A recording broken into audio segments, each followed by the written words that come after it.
Hello, and welcome to Klagsy's Esports Recap.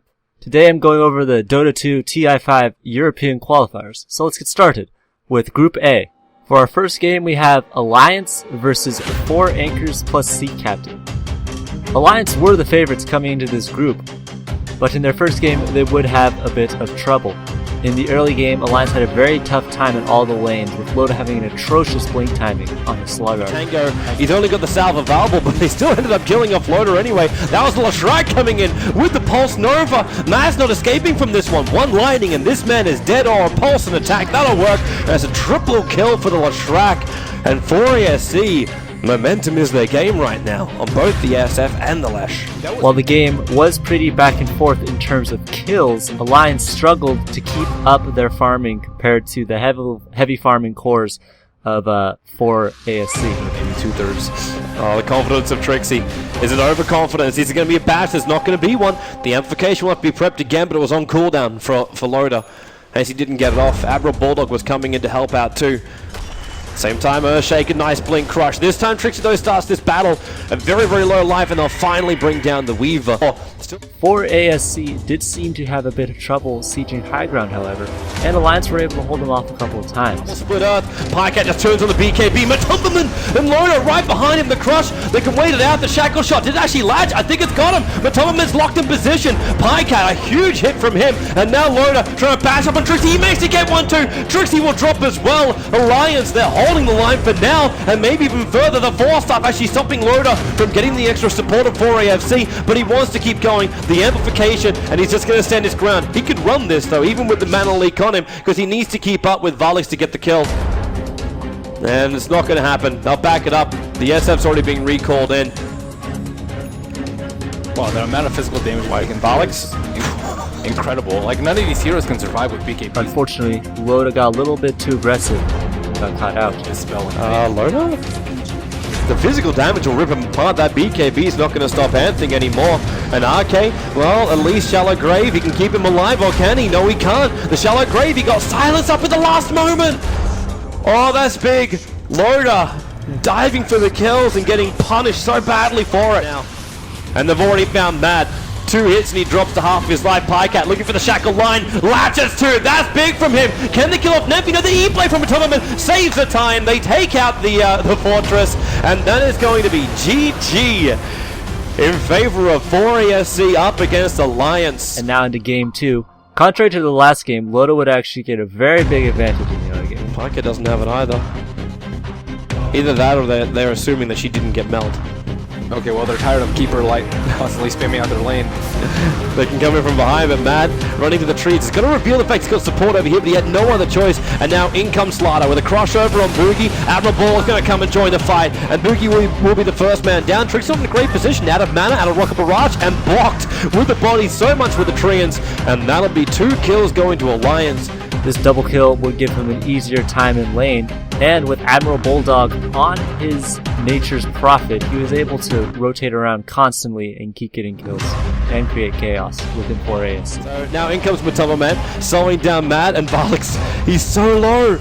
Like 1 TP in from Prophet. You see Bulldog, he's hunting for the kill. Matt just got TP out, and Bulldog, he actually sprouts the wrong area.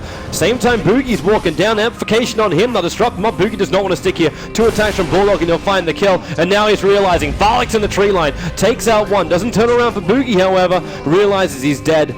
So I suppose makes the best of a bad situation, but potentially could have made that a 2-for. Or is Storm stealing the stack? Oh. I think Storm's stealing the kill. He jumps in for the SD, and Matumberman can't stop him. Pycat will TP out to safety.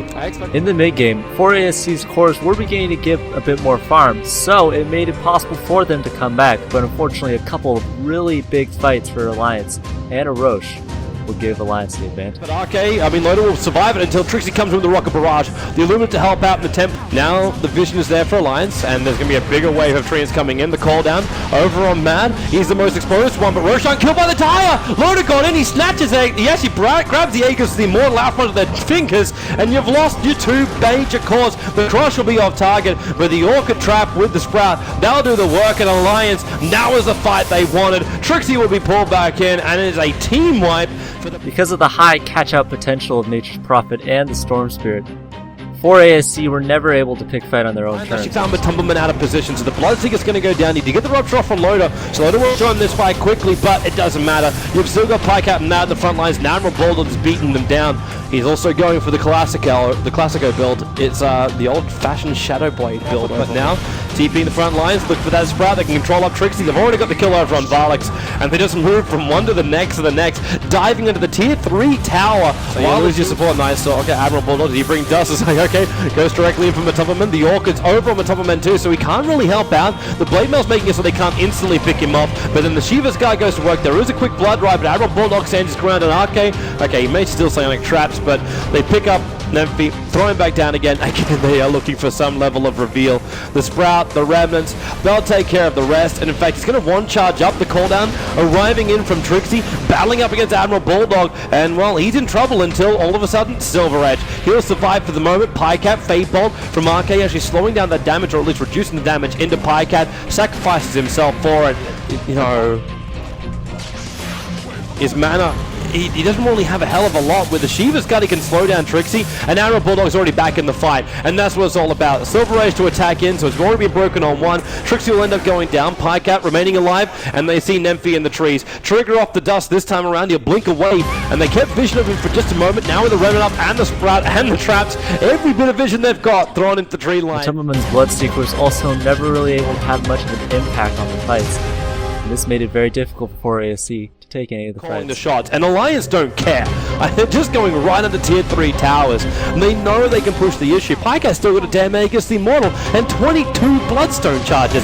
It's an instant respawn, so he knows he can just turn, fight. Mad looked like he was TPing out as a bait, but now Matupperman, yep, they've lost everything. And now into our second game, Burden United versus Ninjas in Pajamas.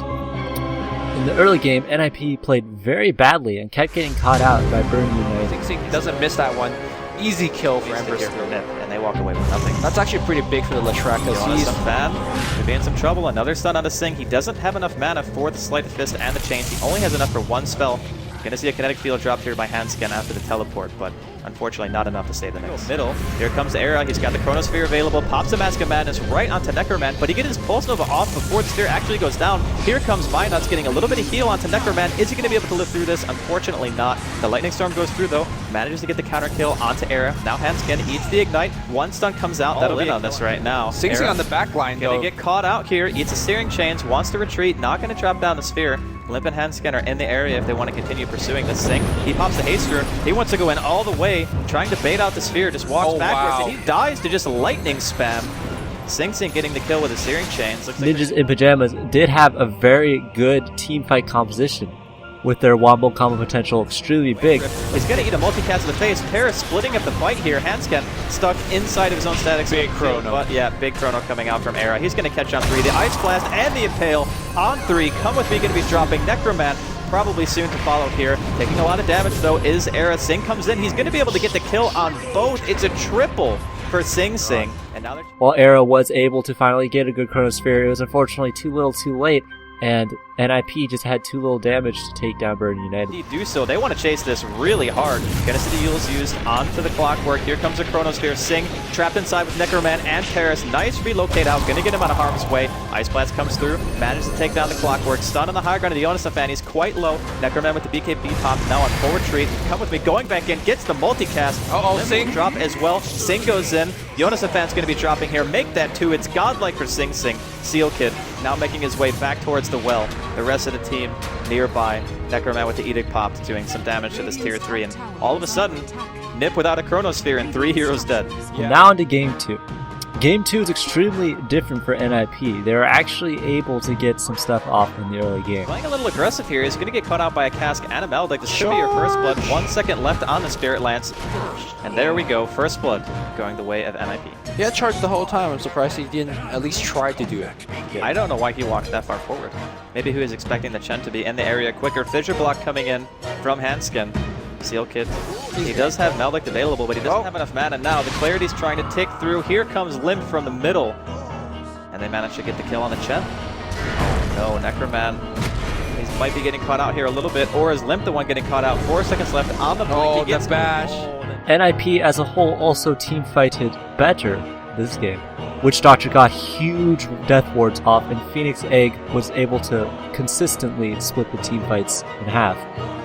Because of Quap's early advantage against Dragon Knight, she was also able to roam around and get kills, as well as throw out extremely big sonic waves that won team fights. Another stun comes in, Supernova from the Phoenix, going to be dropping, or maybe not. The Echo Slam is there, but it's not enough to save Jonas and Fat, as he will go down during the ultimate. Era goes back in and try to commit to this fight, running it off. Necroman going to throw the Breathe Fire out and secures a kill onto the Phantom Lancer. Handskin now has a blink, will be able to make it back to safety.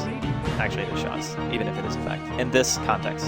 Here we All go. right, Era leading the charge. Paris going to eat a lance here. Immediately pops the BKB. Gets bursted by the Queen of Pain, but not quite enough to kill him. Hand to God comes through in the back line. Jonas and Fat not able to get his ultimate off. Spearbreaker is the first one to go down. He immediately binds back. Necroman getting hit on here by Era. Now Limp and Seal taking a lot of damage. The Echo Slam hitting on Sing and the Dragon Knight both. DK goes down. Swap from Come With Me. Not going to be enough to save him. It's a triple for Era so far, and Nip are completely dominating this fight. Finally, Paris back manages to get a kill on Seal Kid, but they end up losing 5. I'm not sure about that last name you just said there. Boy, you think that they wouldn't be able to kill their axes unless they fight. Oh, that thought Limp's gonna get initiated. Nice Force Staff. BKB is popped by the side of Burden. They want to go on to Seal Kid. They should be able to take him down. No real problem at all. Sonic Wave pop by Limp. BKB and the Cheese both use. Jonas Fan here in the back. He's going to get the Supernova off, and now all of a sudden Burden in a lot of trouble. Era is in the middle of this. Can they kill the egg fast enough? It stuns almost everyone. Minot's just sitting in the tree line. Here comes Handskin with the triple Echo Slam. Sing Sing, he's dropping fast. Minuts is going to be soon to follow. Paris, he wants Limp so bad. He manages to get the Earn off. I think that will be the end. Burn United were never able to get off a good team fight, and this made it extremely difficult. At the end, Sing Sing on his gyrocopter would buy a Divine Rapier, but unfortunately it was too little too late, and NIP were just too strong at that point. And now on to our next game, Power Rangers versus 4 Anchors plus Sea Captain. The 4-minute rune is just about to spawn, and looks like that's going to be the next big point of contention. A minute coming up, there's a fissure thrown from the high ground. There's going to be a snowball that catches sunlight. Nice bounce on the cast. They're going to follow it up. Nice shards to block off the retreat. Boogie's going to end up dying, and somehow Leshrac has managed to stay alive. Can he stay alive a little longer? Not quite, as Matuba Man manages to finish things off. Now he's going to try to get away. 10 seconds on his blink, but he may get another kill if they're not very carefully. In the early game, Power Rangers aggro tri-lane of Phantom Lancer, Witch Doctor, and Nyx Assassin will get caught out early by the co-op rotation. It can be tough. Nyx Assassin has a fairly long attack animation. Yep, there's a Vendetta. Just heard it. They're going to move Cheshire Cat up with King R. They've got one TPing in as well. That's going to be your Phantom Lancer. They want to take a run at Trixie. Trixie, unaware of the bug right behind him. There's going to be the Lance to follow it, taking his time, winding up with the Impale. And there's Boogie, though, to try to help out. Beautiful Sonic Wave. And they should be able to at least get one return. No, they get 2. And now, chasing down Dirty Raw on the side shop, that's a disaster for PR, as they give up 3 major kills, one of them being the Phantom Lancer, and of course, everyone surviving, and all of the cores from 4 Anchors being in range for everything that happened there, and they're going to be ready to take a run at this bottom Tier 1 tower, already missing a lot of health. God Shrink pop by Nymphy, and it looks like they should be able to capitalize in a big way. And Power Rangers would attempt to go for a couple ganks, but unfortunately, every single time they would go for it would either get countered or it end up giving 4ASC a lot of gold. So with just the Witch Doctor and the Earthshaker, though, Phantom Lancer's coming in here, and they are looking for Trixie. Up Trixie, caught in behind the fissure. J4 going to move up, catches him with the Enchant Totem, and the damage should be there. J4 trying to get out. Will he? No! Coming from outside, from the river and from the wide side. Now they're going to turn around. Beautifully shot the Split Earth, though. However, Keeper of the Light is there. Matuba Man still trying to make use of that haste room, continuing to run. It's a 3 for 2 thus far, and they manage to pick off the Leshrac. 4 for 2. And once again, things looking to be heavily in favor of 4 Anchors. Because of all these early game blunders for Power Rangers, 4ASC were able to build up an extremely big lead. And while Power Rangers did have a very good chain stun comp, they were never able to recover from their horrible early game. But you are slowly bleeding to death. Boogie's going to spot J4. Thought from that Walrus Punch, Sonic Wave, and yeah, there was an Echo Slam. Yep. Game 2, unfortunately, was very much like Game 1. Ditya Rod's gyrocopter got behind super early, while on the flip side, Phantom Lancer and the Leshrac were getting extremely high farm. And there's going to be that hook as they catch Nymphy. Cheshire Cat getting a lot of the damage, though. Who's going to win? Nymphy doing tons of damage with that magic. And the ultimate, Pulse Nova, again taken early, and no problem. And some might actually call it an Illuminate. from the low ground, but not enough to bring him down. Oh, they do manage to get Abaddon to commit suicide, though. I actually thought somebody else had snagged that somehow, but instead, PR once again giving up ground. I felt like Sword Spirit on Power Rangers was unable to get anything done early and was unable to snowball and just kept getting caught out. the kill score, even though it seems close, this game's actually beginning to separate at a much higher pace. Instead, they want to keep the pressure up, and oh, Dirty Rob, he gets found. Splitter was thrown, they got him. They spotted him. Ping's just going to be the call down. A lot of damage, but doesn't matter. Trixie's there to make sure things go their way, and Boogie survives by the skin of his teeth, and he'll TP away to safety. And yeah, that's not what they can afford to have happen anymore. That was pretty tough for the Rubik. They're looking for this kill here on Valix mid, but he's just running circles around the creep wave. TP's coming in. Up Trixie, disrupted. Cogs go down in the meantime for Cheshire Cat. Bit of a fire drill now as everyone's separated out. They are going to be able to get Trixie, it would seem. And King Ard trying to keep everyone alive in the meantime. Sunlight goes to high ground. Well shot the Split Earth.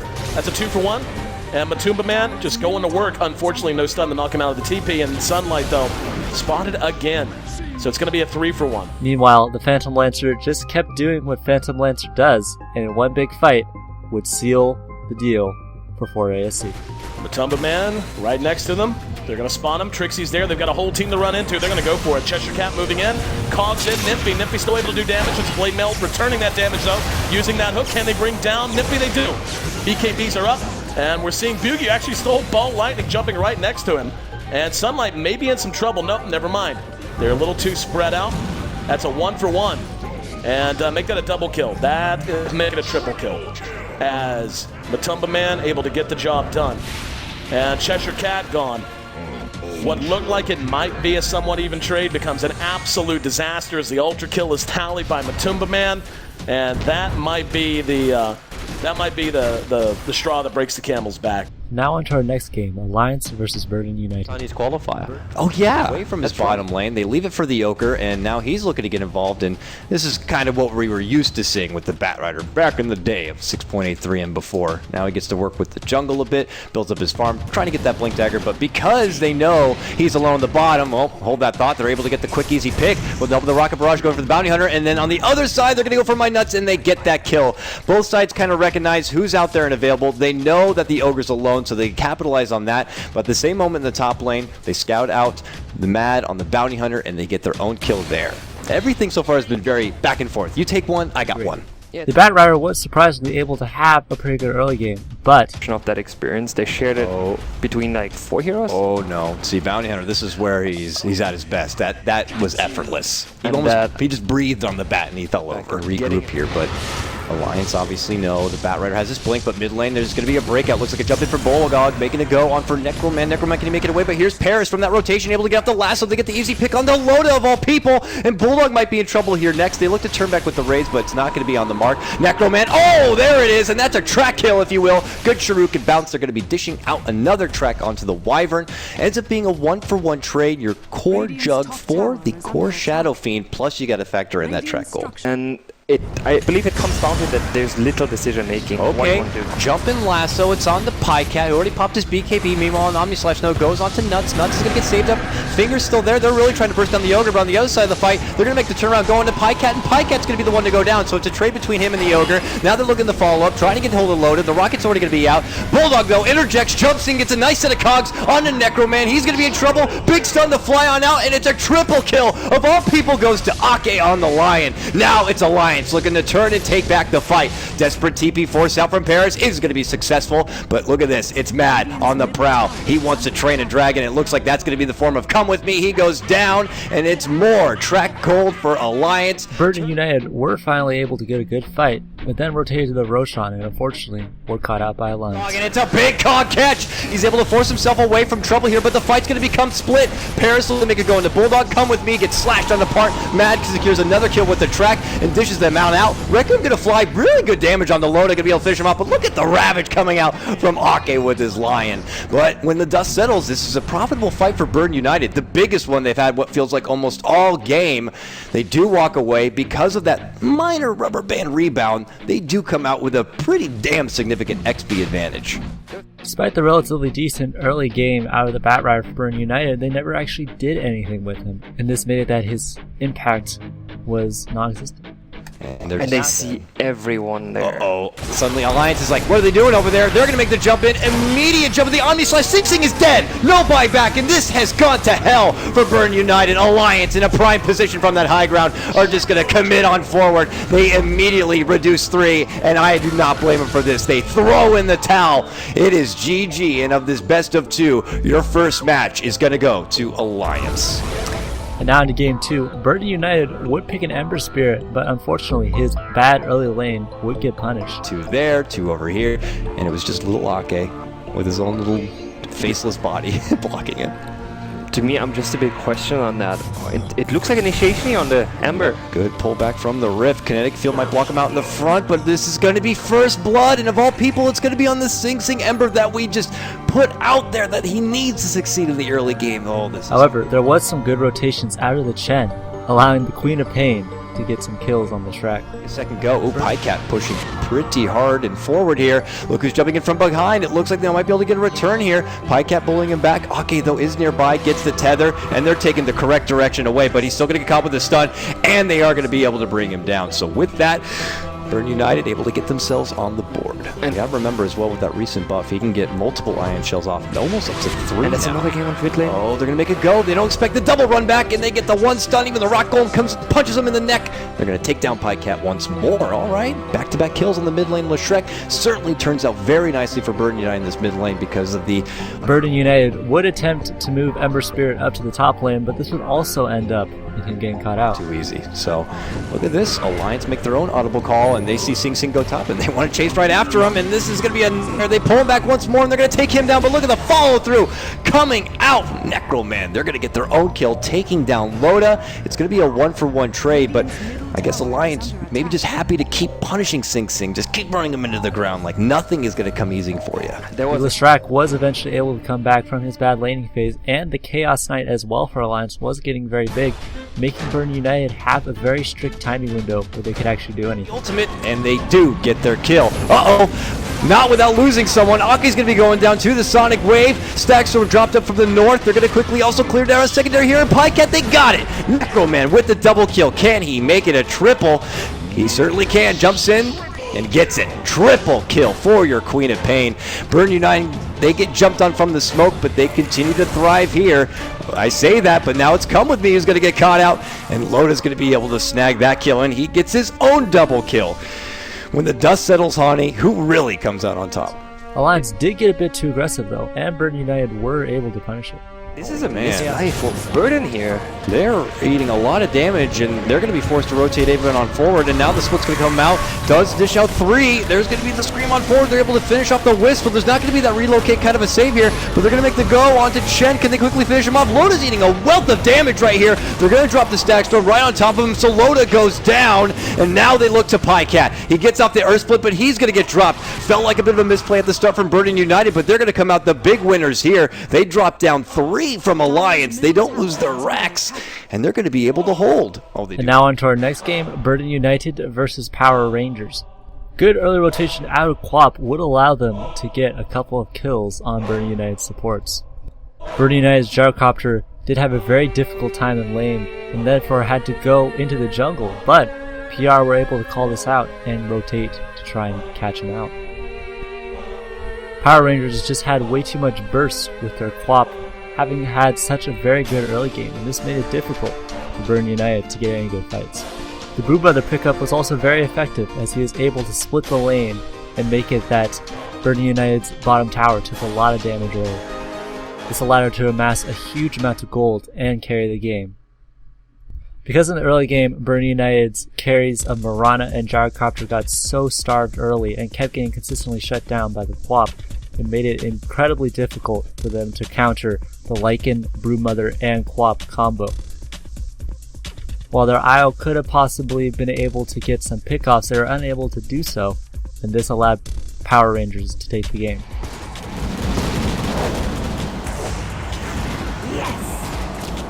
What would your mother say?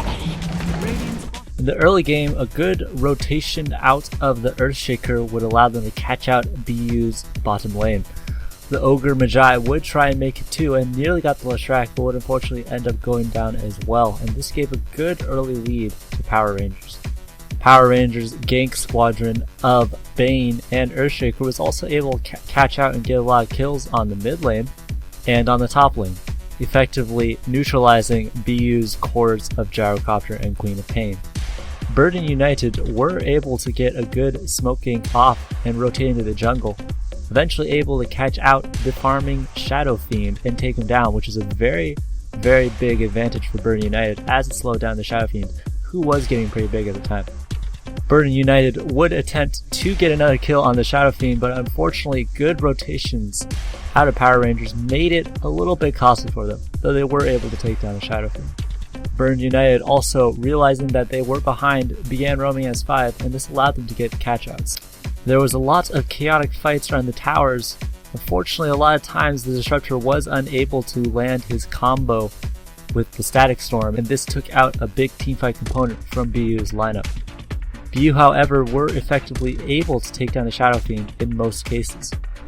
Because of the multiple pickoffs on the Shadow Fiend, Burden United were actually able to transition into a good mid game, despite having a pretty hard time in the early game. Burden United would go for another Roshan immediately afterwards, and PR once again, catching out, would try and engage on in. However, Power Rangers Beastmaster went in a little bit too early and got bursted down extremely quickly, and then the right clickers of Flop and Nature's Prophet were able to TP up onto the cliffs and just right click down on Power Rangers while they were really unable to get any damage on anyone else. And they were eventually able to push it down mid lane and take the game.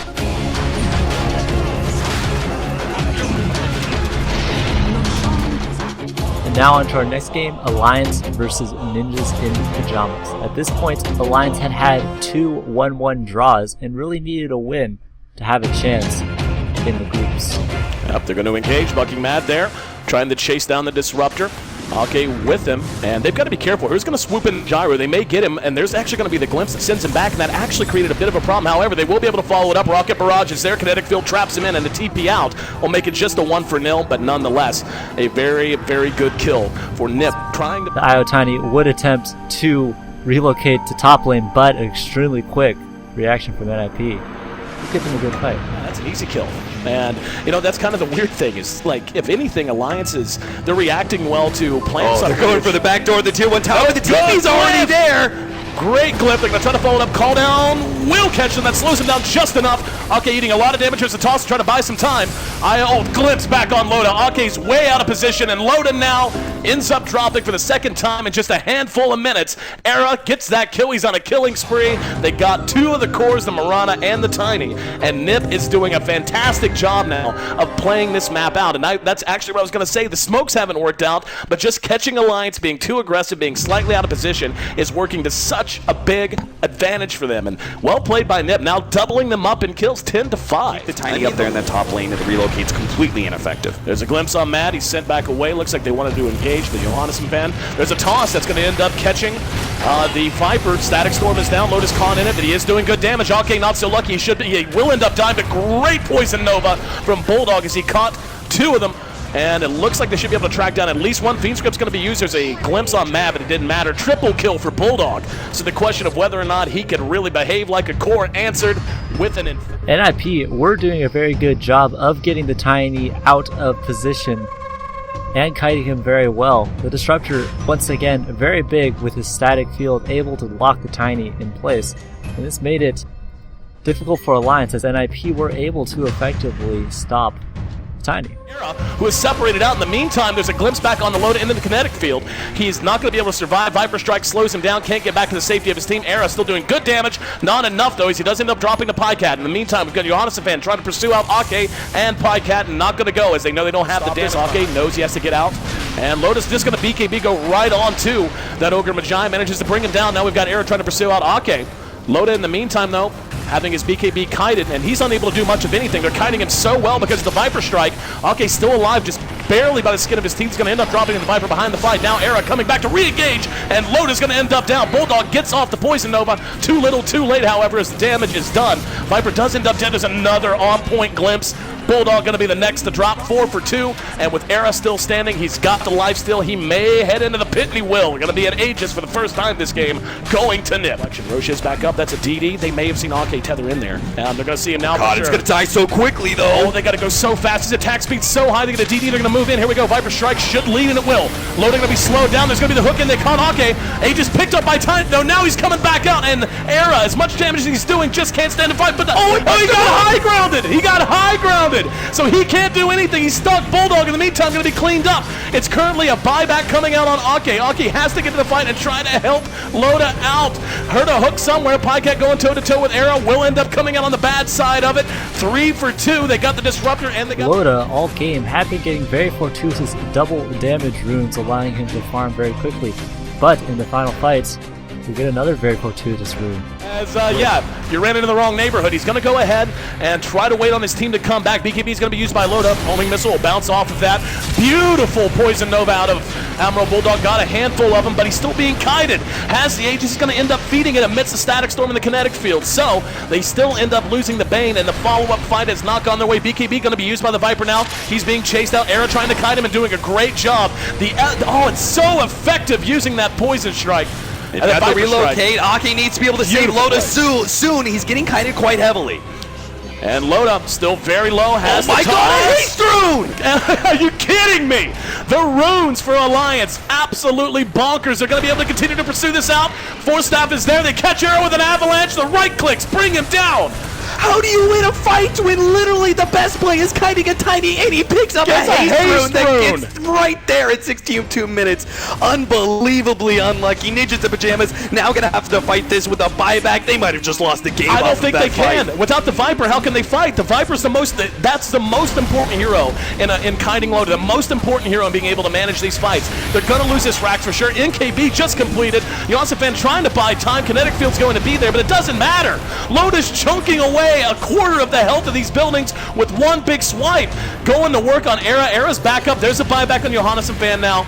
And that's going to be enough to force them back, but the damage is done. Oh, they needed more. They needed to catch something. Hanskin, he forced out himself into trees, and now he can't get a glimpse play. Hey, production, I want to change my MVP vote to Rune.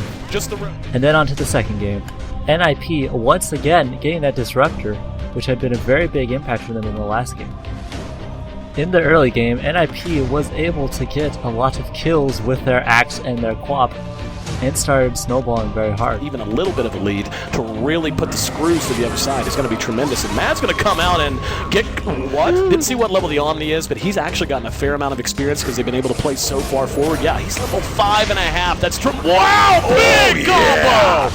There's that combination, and now they're going to try to turn it around. They should get Seal Kid here, and they will. By the way, from Bulldog, and that might end up hurting them. It's a Void to follow it up, and Jonas Fan getting a little too far out front. Seal Kid's going to be there. Guardian Angel, they're going to try to turn it around. God, what a turn! That was so beautiful. Oh, the good call, and ka-chop! Down he goes. Seal Kid right there. Sonic Wave to come in. Gigantic plays, blowing Alliance out of this bottom lane. In the mid-game, NIP, knowing that they're at their strongest point, began 5-man ganking everywhere and shutting down cores on Alliance. Sonic Wave on point. Hello!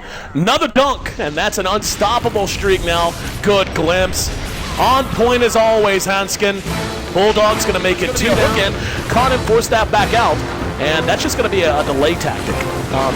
There's going to be a glimpse back as well. Can they follow up? Bulldog glimpse back, and once again, Hanskin just doing the work. There's going to be a good call. They got mad with it. Call out's going to be there. Sonic Wave only got one, but it's the only one they needed. Loda trying to do whatever he can, using that spin as best as he can. He can't do anything. He's dead. Force staff, that actually might have saved. Oh, glimpse, hello.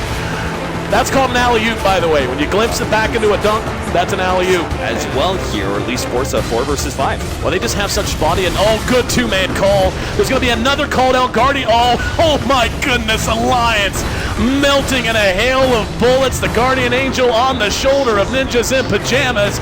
Triple kill for Era, buyback on Lesh.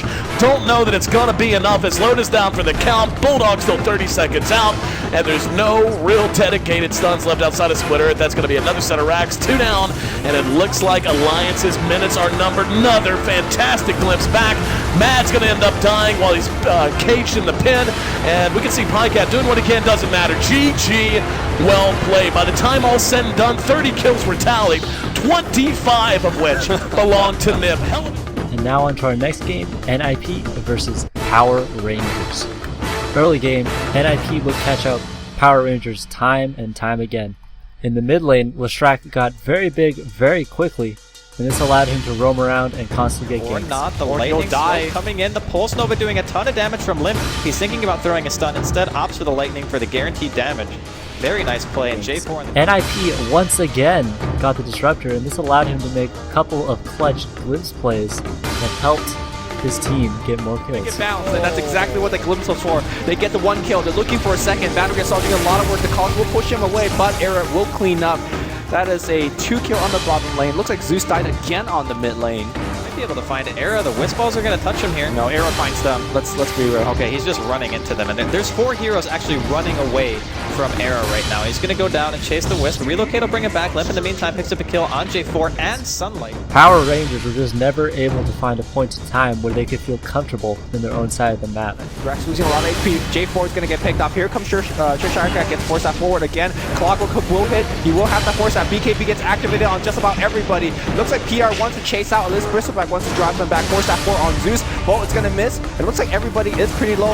I don't think he can fight this. Dirty Raw is really in a corner now. He will go down. Relocate. It brings him back home. He's safe. Meanwhile, Clockwork on the bottom lane will be out as well. Sunlight doesn't have force out anymore. Link is going to give him vision. Cheshire Cat in the range of the gem, I believe.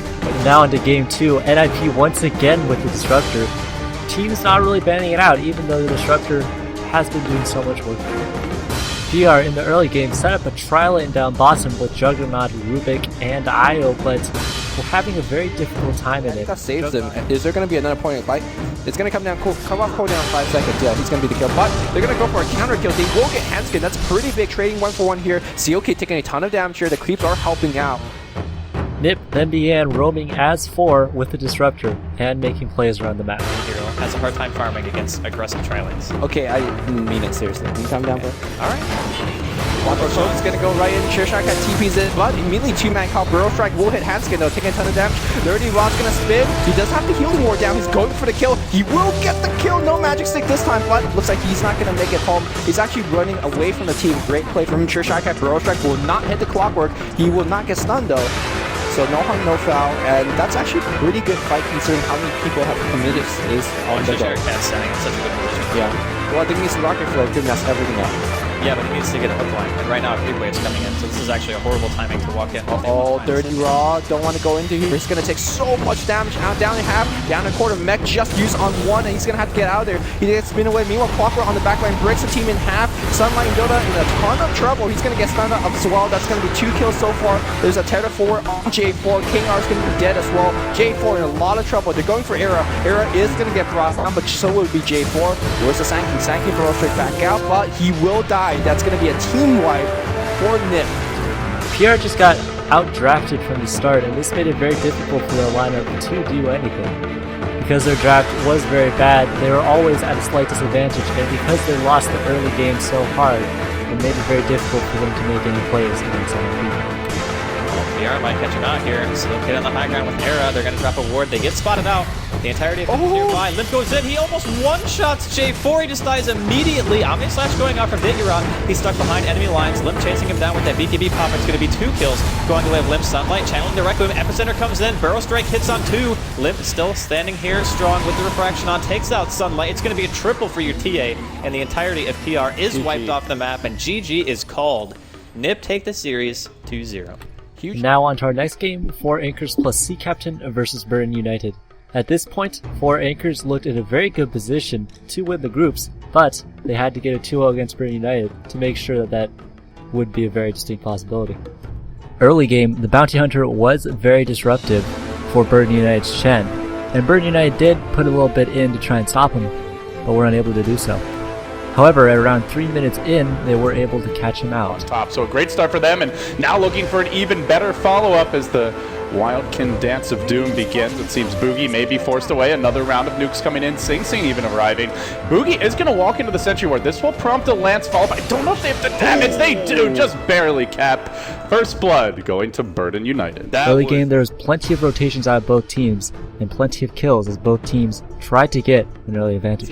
Oh, Paris gets chopped. Oh, jeez. Or the place when you know you're running the counter jungling bounty, because Chen's natural reaction is, I'm just going to try and dodge this bounty hunter.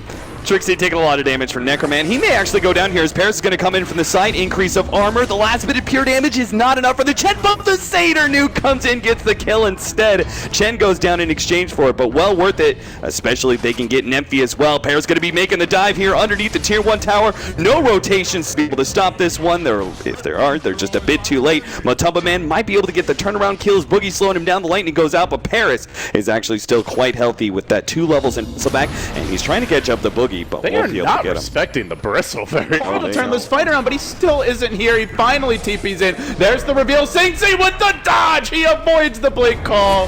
This guy is a magician. Out of Roshan, essentially. You see Necroman now top lane, has the haste rune bottled up on his Storm. Doesn't really have too many aggressive wards on this side of the map. Despite Burden United winning the early game, the Storm Spirit was unable to get anything done off of his early kills, and the axe on 4ASC started to get big. Top lane. Storm is moving in with his haste rune. He's going to ball forward, finds Valix, but there's a lot of heroes here. If they get the blink call, he's in trouble. Raze is coming out. Necroman, no! Oh, actually, just pops like a pinata to the Shadow Fiend purge damage, as well as a Shoryuken coming out. Cask will bounce a bit to Trixie, but Storm dead for 30 seconds. Although his buyback doesn't want to be using it now. My nuts getting caught out in the meat grinder. Chasing forward with the lightning slow. Axe about to have another call, and he's got a dunk at the ready. This is going to be 2. That's a track kill as well. Roche coming fairly soon. Because when Rubik steals it and throws it, it's a Rubik illusion, right? Okay. Well, I guess we're going to find out soon enough here. Matumba Man has the Lincoln Sphere as well on top of him, and he's just running into 3 heroes. They try to focus him down. He's rather tanky. Finally disrupted as he runs out of mana and kept alive. Excellent support play here from Valix. 4 anchors just going nuts in the Burden United base.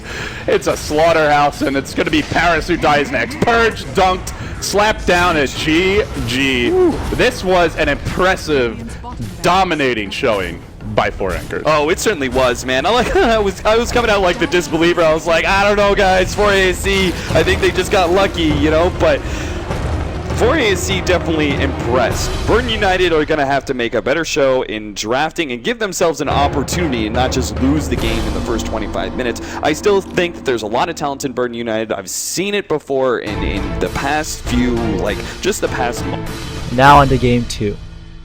In the early game, 4ASC and Burden United both had a tri-lane in top lane, but this would actually go horribly for 4ASC as they kept getting picked off and were unable to do pretty much anything. Magnus actually having an okay time here early on. He's 10-1, I believe has the boots and the bottle. And I guess bottle crow spammer is one of the better ways to do the Viper. Just don't rely on getting up close to the wave for your last hit. But top lane, there's a fissure. Valix could be in danger here. Matumba Man's fighting on my nuts. They gotta finish him off or he's gonna, oh, they smack him down the club style with the shaker. Matumba Man chasing my nuts, but they've already lost the support. So the fissure comes out. He can't even get my nuts in the end. Chucking out the lance, it won't be good enough. And he just waltzes back to freedom.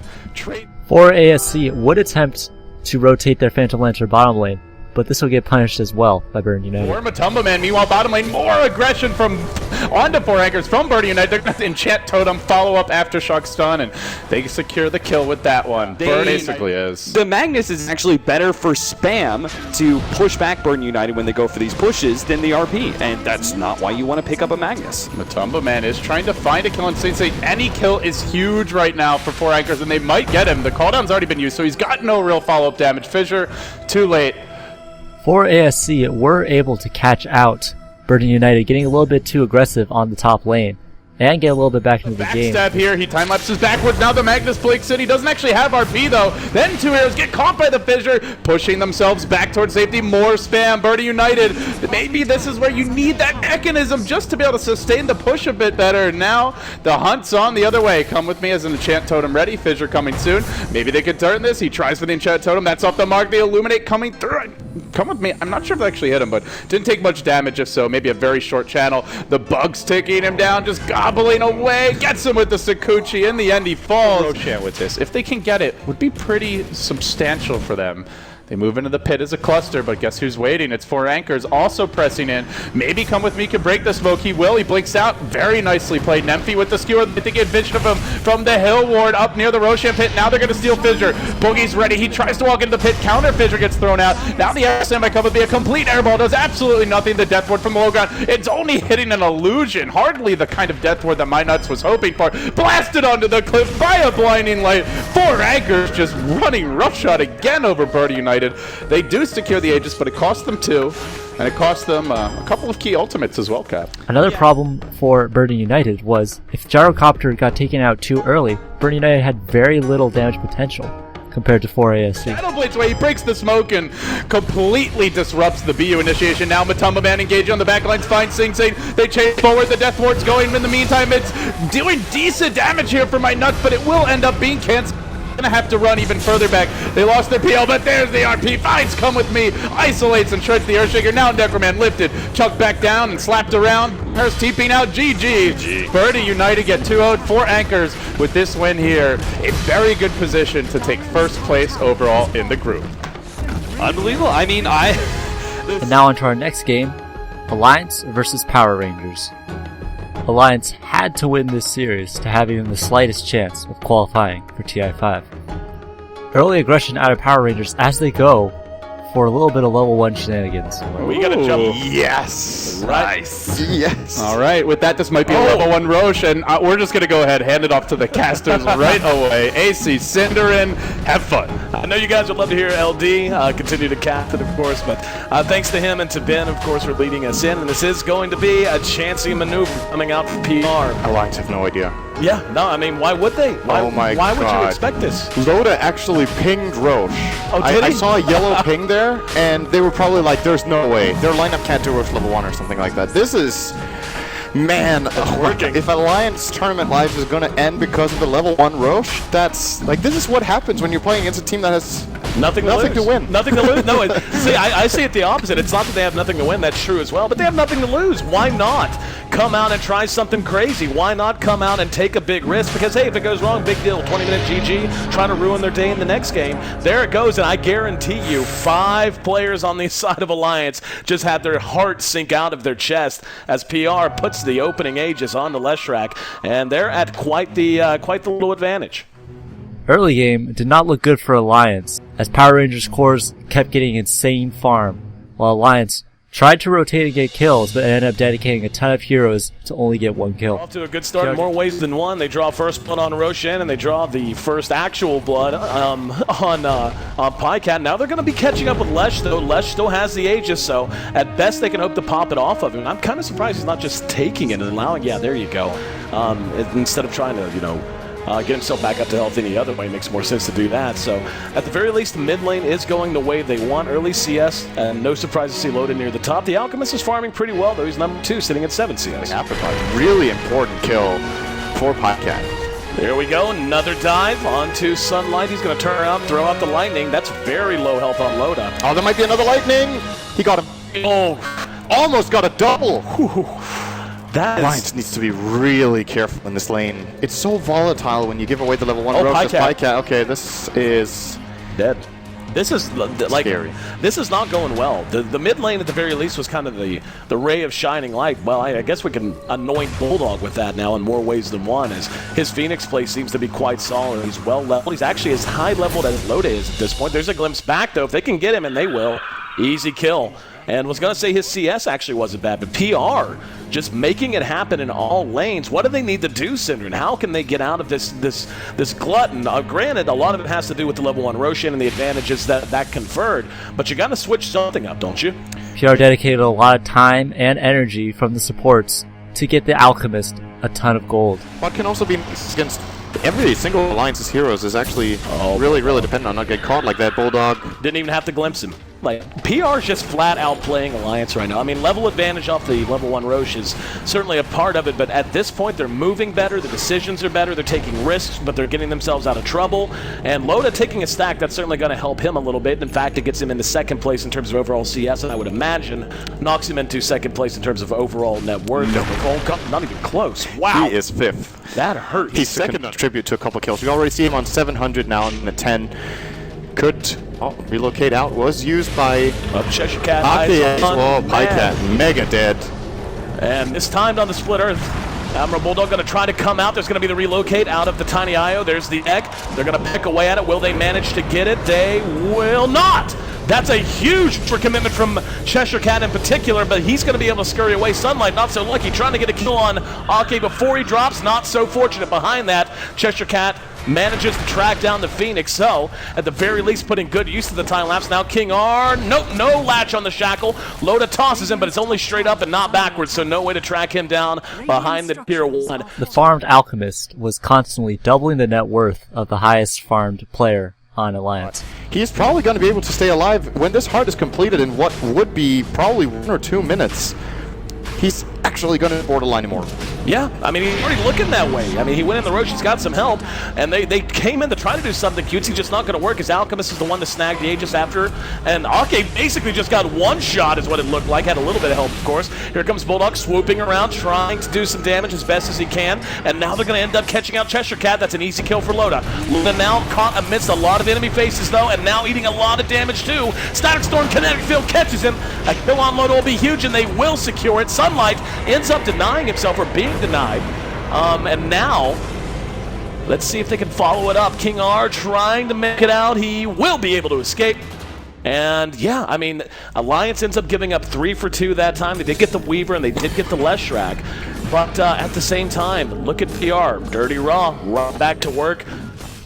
Just going completely on, continuing to go berserk in terms of GPM, and like you said, it's slow and sure, but it's steady. 850 GPM for him. Well, the tier 2 in the meantime is taking some damage. Let's see if Alliance can do anything with it. Wow, 21 kills in the first 8 minutes on the other stream. We got a few kills on the way right now as Loda once again did not get caught inside that Static Storm this time, but ate a lot of damage. He's going to turn back around and try to get something done, but he dies instead.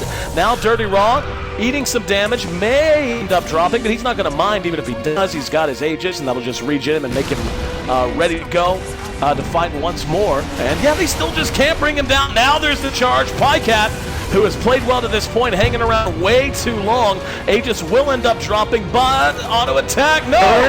Earn, this is close, he will. Oh, one of the last and they glimpse Ake too! Yeah, there's a tether to get him back to safety, but PR is absolutely on the warpath, and this has got to be heart-wrenching for Alliance. Again, if they lose this match, their hope for making it through to the next phase, to making it to TI is done. Dirty Raw on up.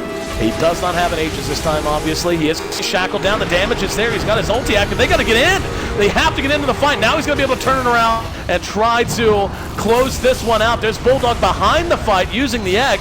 Ake, though, just chopped down to pieces. Can they get it? They just got off. Last second. Doesn't matter, though. There's no follow-up, so PR still in control of their own destiny. What was stolen there was actually the Thunder Strike. They're not the best ability. Maybe wanted something a little bit better for managing AoE. There's going to be the Static Storm, speaking of AoE, and now yet another time lapse to get someone out of trouble. Loda ends up dropping as well, and he's down, now buys back. Mad is going to end up way overextended. Here comes Bulldog swooping through. Good shackle. Wonderful shackle on a Pycat. He's got the damage and brings down Sunlight. Do they want to continue to fight this out? There's an unstable concoction ready in charge. Bulldog's going to be caught with it. There's the charge uphill as well, and Loda can't find a target. Loda trying to get on top of him. King R. he can't afford to die right now. And Loda's out by himself. Kinetic Field is there. He's gone. That's Loda down, and that's a dieback. That's going to be at least one set of racks, and they're going to get Pycat as well. No buyback either. Pycat doesn't have buyback for another 40 seconds. That's one set of racks. Are we watching Alliance's TI5 hopes go up in flames right this second? Game 2 was pretty much a joke game as both teams were eliminated. Or eliminated if you're just tuning in and playing for basically shits and giggles, and the joy of the fans. Yeah, don't know there's a whole lot of joy on. I mean, PR was basically out of this a long time ago. We are going to see the fight play itself out, but yeah, 5-1 as PR piles it on. PR basically be eliminated for all intents and purposes last night, if I'm not mistaken. I'm pretty sure that barring like nothing but a 2 sweep, we're going to have an engagement with Dityara, who was our 1,000 gold alchemist, 1,000 GPM alchemist in this game. And I just can't help but think more about the overall state of things as opposed to the fight. We are going to see King R end up dropping. Here comes J4. He's going to throw out and catch Piecat with Cheshire Cat there to donk him on the nose with his hook. But it's pretty sloppy play all across the board.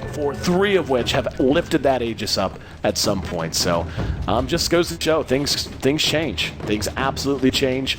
And new stars rise each and every day. And looks like PR are going to try to stick themselves with Roche. Yeah, Huskar is a great hero for this Roche. Heals it up very easily, kills it very fast by dropping low on health, and needs to be a little bit careful not to get opened on by Alliance, but since they're smoked up in here, they're going to get some information. Bulldog's going to jump in, but so is the Clockwork. Clock hitting the hook. There's going to be a Sonic Wave. Spin uphill. Didn't really accomplish much. I guess it kind of did. Helped secure a couple of kills. Okay, next on the list, he's Downskis.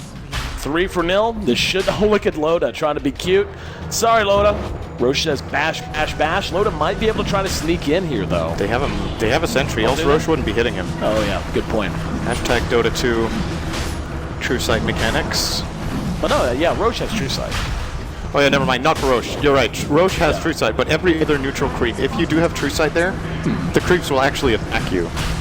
They take advantage of the True Sight for some reason. I am almost 100% certain that was not the case in Dota 1, but it's 5 years ago. It's been a long ride. I was super wrong. Yeah, Alliance or NIP. And 4 anchors.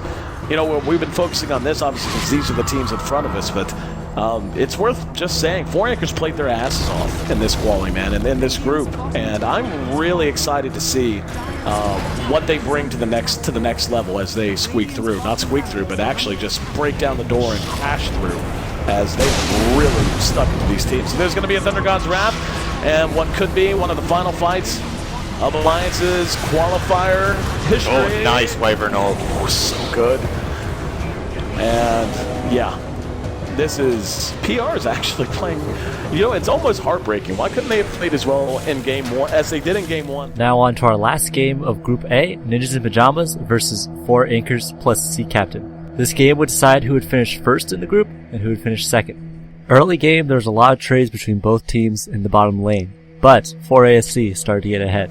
It just gives you that tanky ability, but you're not going to grow into a late gamer essentially.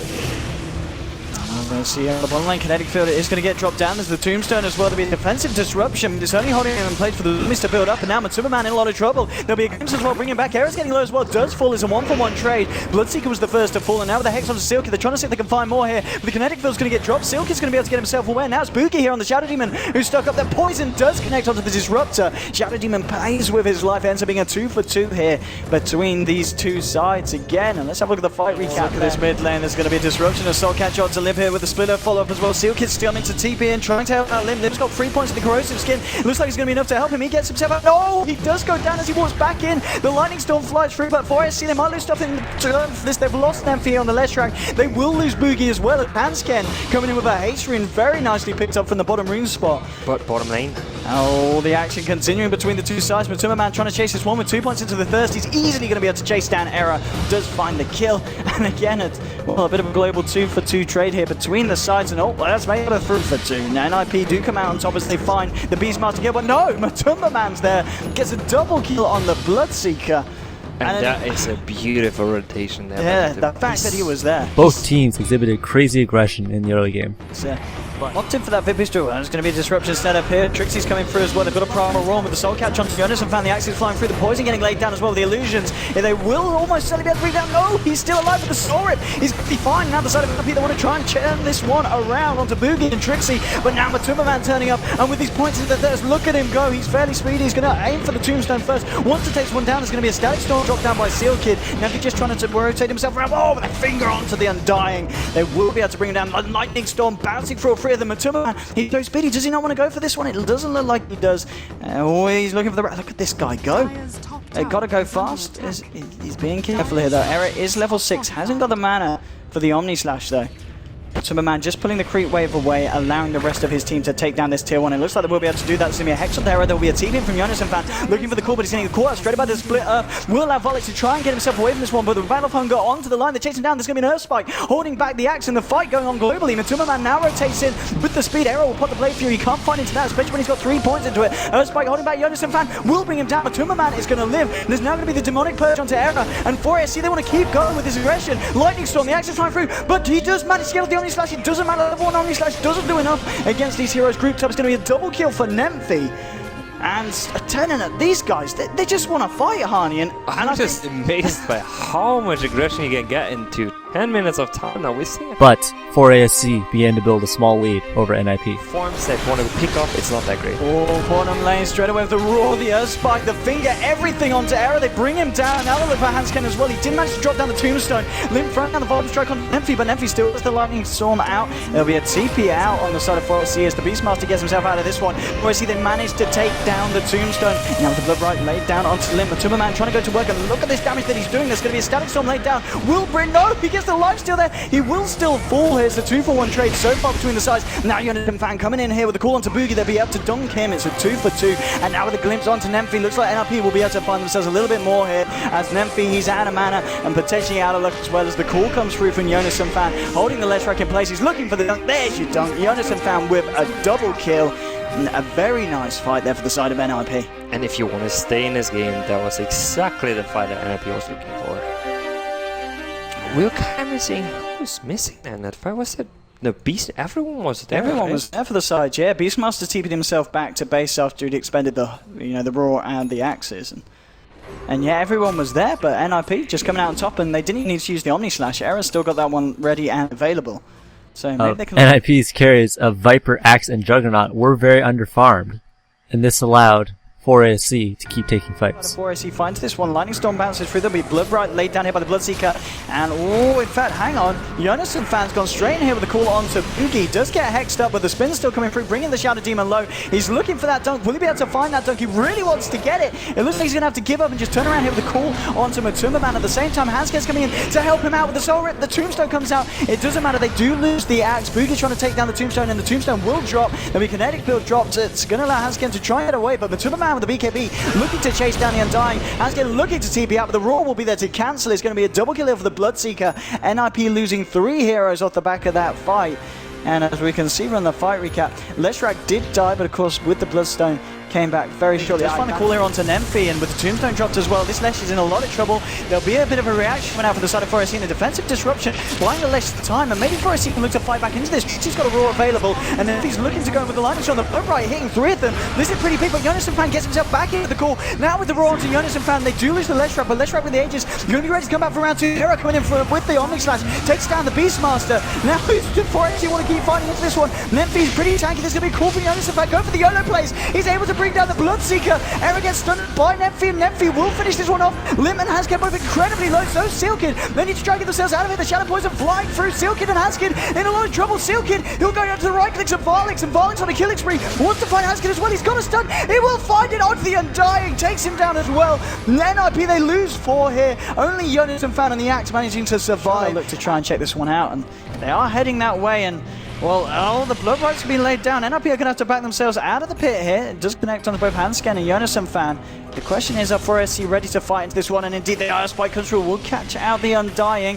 Necrobook's just being thrown in, and Matuma Man with the Blood Breeze, the split off onto Limb, but the Lightning Storm will go through as well. Undying, he drops the Tombstone as the high ground, but being Varlix, they're already out of the pit, they're ready to try and take that one down. Matuma Man holds the BKB, there's an Omni Slash coming from Matuma Man, bringing the Bloodseeker low, but he manages to get a bit of a life steal as he finishes off the Disruptor, getting himself away because the Roar holding back Era. There's going to be a defensive disruption from Boogie. It might actually be bad for Matuma Man as Hansken's able to get himself in nice and close and personal. Zolcatcher will connect onto the Undying. There's going to be a buyback from the Axe. Limb goes down. No, the Sorry keeping him alive. He will still fall here on the Viper. Matuma Man, he wants to go back in. He's looking for that life steal. He will find him. Matuma Man getting a bit of heal. Era trying to CP out of this one. Doesn't manage to get himself away. Jonas and Fan looking forward. Wants to try and find something out of this, but he doesn't find the call to Trixie. Looks for a dunk onto Boogie. The spin comes through. Brings down the Shadow Demon. It doesn't matter because NIP, they've called GD. Well played. 32 minutes into the game. In the second game, NIP were able to get ahead early with a good catch-up by their tri-lane. You have to be a little bit careful about getting close and personal with this Venomous. Still 0-0 at this point. I mean, does this aggressive try? Do they need to be finding kills here? I mean, Witchdog's run undying. Can they look for any kind of rotation in the early portion of the game? I think so far it's just important that you make sure Puck doesn't get time. Initiation bottom. Indeed, Blood right understands being put down to Seal Kid. First blood has already been given, in fact, the top lane as Deadmau5 was able to find a solo kill into Nyx Assassin on this bot lane as well. Things looking very nice for NIP as they're going to find 2 here as both the Omni Knight and the Bloodseeker go down. Apologies for missing that kill up top. Looks like Unison fan must have indeed got him with the level 2 Gale and the level 2 Poison Sting and just right-clicked Trixie down. NIP's aggro tri-lane were able to take the bot tower extremely quickly as well as rack up a couple kills. Fan. On 700 HP at the moment, got a couple of bullet charges. Unison fan's just going to walk straight into him. He knows that the line is there now, so it's going to be very hard for Varlix to find anything. And this, of course, is going to give the information to the rest of the side of NIP that there is only the Omni Knight down here protecting this Bloodseeker. Indeed, top lane line getting low, and Unison fan just kills him. This was not the rotation that the side of 4SC were looking for, throwing away the line there to the solo lane Venomanther. Man, they're going to try and find a little bit of reverse aggression here onto Era, trying to chase him down with a repel onto Matsubaman, allowing him to go a little bit at hand, but Seal Kid with the point and Vita Restoration, it's enough. There's going to be the Decrepify and plus coming out to Matsubaman. He's desperately trying to find the kill onto Seal Kid. There's going to be a soul rip from Hansken, keeping the Witch Doctor alive. Will he go down? He will indeed. Matsubaman does finally find the kill, and Matsubaman trying to look for more here. Will back off now as Hansken's ready to go back in with a decay, and he's going to find it, bringing the Bloodseeker incredibly low, who backs himself out behind that tower. So obviously 4SC finding something from that fight, but still 4-1. A very strong start here for NIP. Rekeeping it in on the sidelines. Top lane. They want to push it indeed. They're trying to dive in onto Unison fan here with a haste run onto Nemphy. They'll almost certainly find this kill. Unison fan will try to run. He'll try to hide. Looks for a cheeky deny. Isn't going to be able to get it off. He will fall bottom lane though. They're the side of NIP with a rotation from Limp Dreamcall onto Matsubaman. And with the Sucky from Era bringing him low. Matsubaman trying to get to the high ground. The right clicks will chase him down. And Limp does find the kill there. They might even be able to find Nemphy as well here with the boosted magical damage thanks to the Repify bringing him low. There'll be a Hex onto Limp. Varlix incredibly low as well as Nemphy. They've got to back themselves up. The Lightning Storm comes through. They will be able to pick off Limp in return. The Pugna Undying combo was very difficult for 4ASC to fight into. Did indeed. Now with the wraparound, Trixie with the Vendetta, the double damage. Maybe they can find something in return. There's a Sentry Ward down that they know that the Nyx Assassin is here. They'll try and catch him out, but he's ready to burst them down. Era will blow up, hits the Lightning Storm as well, and Nemphy going in with the repel. The stun here onto Hans, and they should be able to find him as well. It's a double kill here for the Leshrac. It might even be a triple kill as they're looking for Unison fan here with the Lightning Storm. He's still got that split up available now. Is he going to be able to find it? He might not even need to, as the area damage is enough. It's a triple kill for Nemphy here on the Leshrac.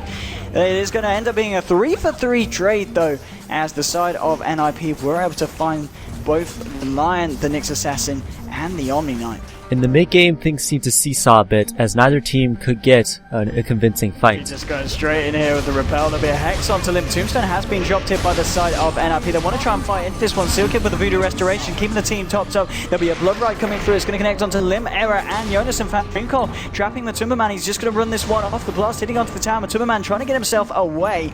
The only casualty being that Leshrac here from the side of 4SC. NIP standing pretty strong. Radiant, meanwhile, they did manage to find this bottom tower here with the creep waves coming through. It looks like they will lose the tier 2 here on the top, the side of 4SC. Essential item to stop a push. You want him to jump in. You really do. Split off onto the Unison fan there. Neverwalk's being dropped. Nemphy's got the repel. Seal Kid, he's getting caught out here. There's going to be the Tombstone drop down the side of NIP. They've lost the Witch Doctor. Witch Doctor will buy back straight into this one. The Dream Column to Boogie and Trixie. And now with the huge Venomancer ult catching them all. 2 heroes have fallen so far. Trixie continues to tick down. Matsubaman questioning whether he can get himself back and involved into this fight. But NIP, they just stand there and continue to press down to the tier 2. The creep wave comes in now, so the backdoor defense will be gone. And now Blink 4 from Link, catching out Varlix here with the waning rift of the orb. And now final right click, bringing down the Lion. Nemphy's TP'd into this one, but he could be in a bit of trouble. He's bringing Seal Kid though. Moto does get himself a double kill with that one. The split up, misses onto Limp. Hansken still pretty high and getting a fair few decays here as he turns around at this one. Limp might want to go back in, and he certainly does with the waning rift and the orb. They take down the Nyx Assassin. He's looking for Nemphy as well. Can you find this one? No, he needs to go and help Unison fan, who's having to deal with this Bloodseeker. Gale flies through. The right clicks are there. They take down the Bloodseeker. Roshan was also a big point of contention for both teams. They can continue because NIP, I would say, force needed to heal up. You can see Leshrac sitting at 11 plus. It's so he has a lot of mana to play around with. And I think it's crucial that NIP just doesn't get that diffuser blade. I feel like if you would have a diffuser right now, that you purge off the repellent, and Lesher is food. We can't scale. There's going to be a Bloodseeker rupture onto Unison Fan from high ground. They're trying to suck his mana down as well. Unison Fan's going to be fine for the time being, as no Matumbo Man with the wraparound. Looks like they're going to bring down with Nemphy in the right clicks. They will bring down the Venomancer, but it looks like NIP, they want to try and find something in return here. Decrepify onto Matumbo Man. He's going to have to run. Will the bounces be there? No, they're going to bounce away off the creep wave. They do finish off the Leshrac. Will they find this Bloodseeker as well? He's all trapped up here in the tree line. The Waning Rift comes through. He will go down. Lip able to dodge the blood right there with a phase shift. And they do find themselves 2 kills in return. So a bit of a messy fight going on between the sides here. Roshan is indeed still up, just sitting over half health. And the question is whether NIP want to try and go back in for this one now after these fights.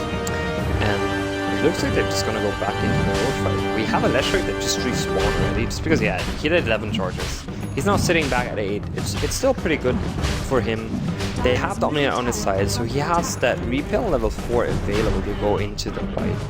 Here we go, we're seeing a bit of the same again. Repel onto Nemphy. Wants to try and see if he can find an initiation with the Lightning Storm.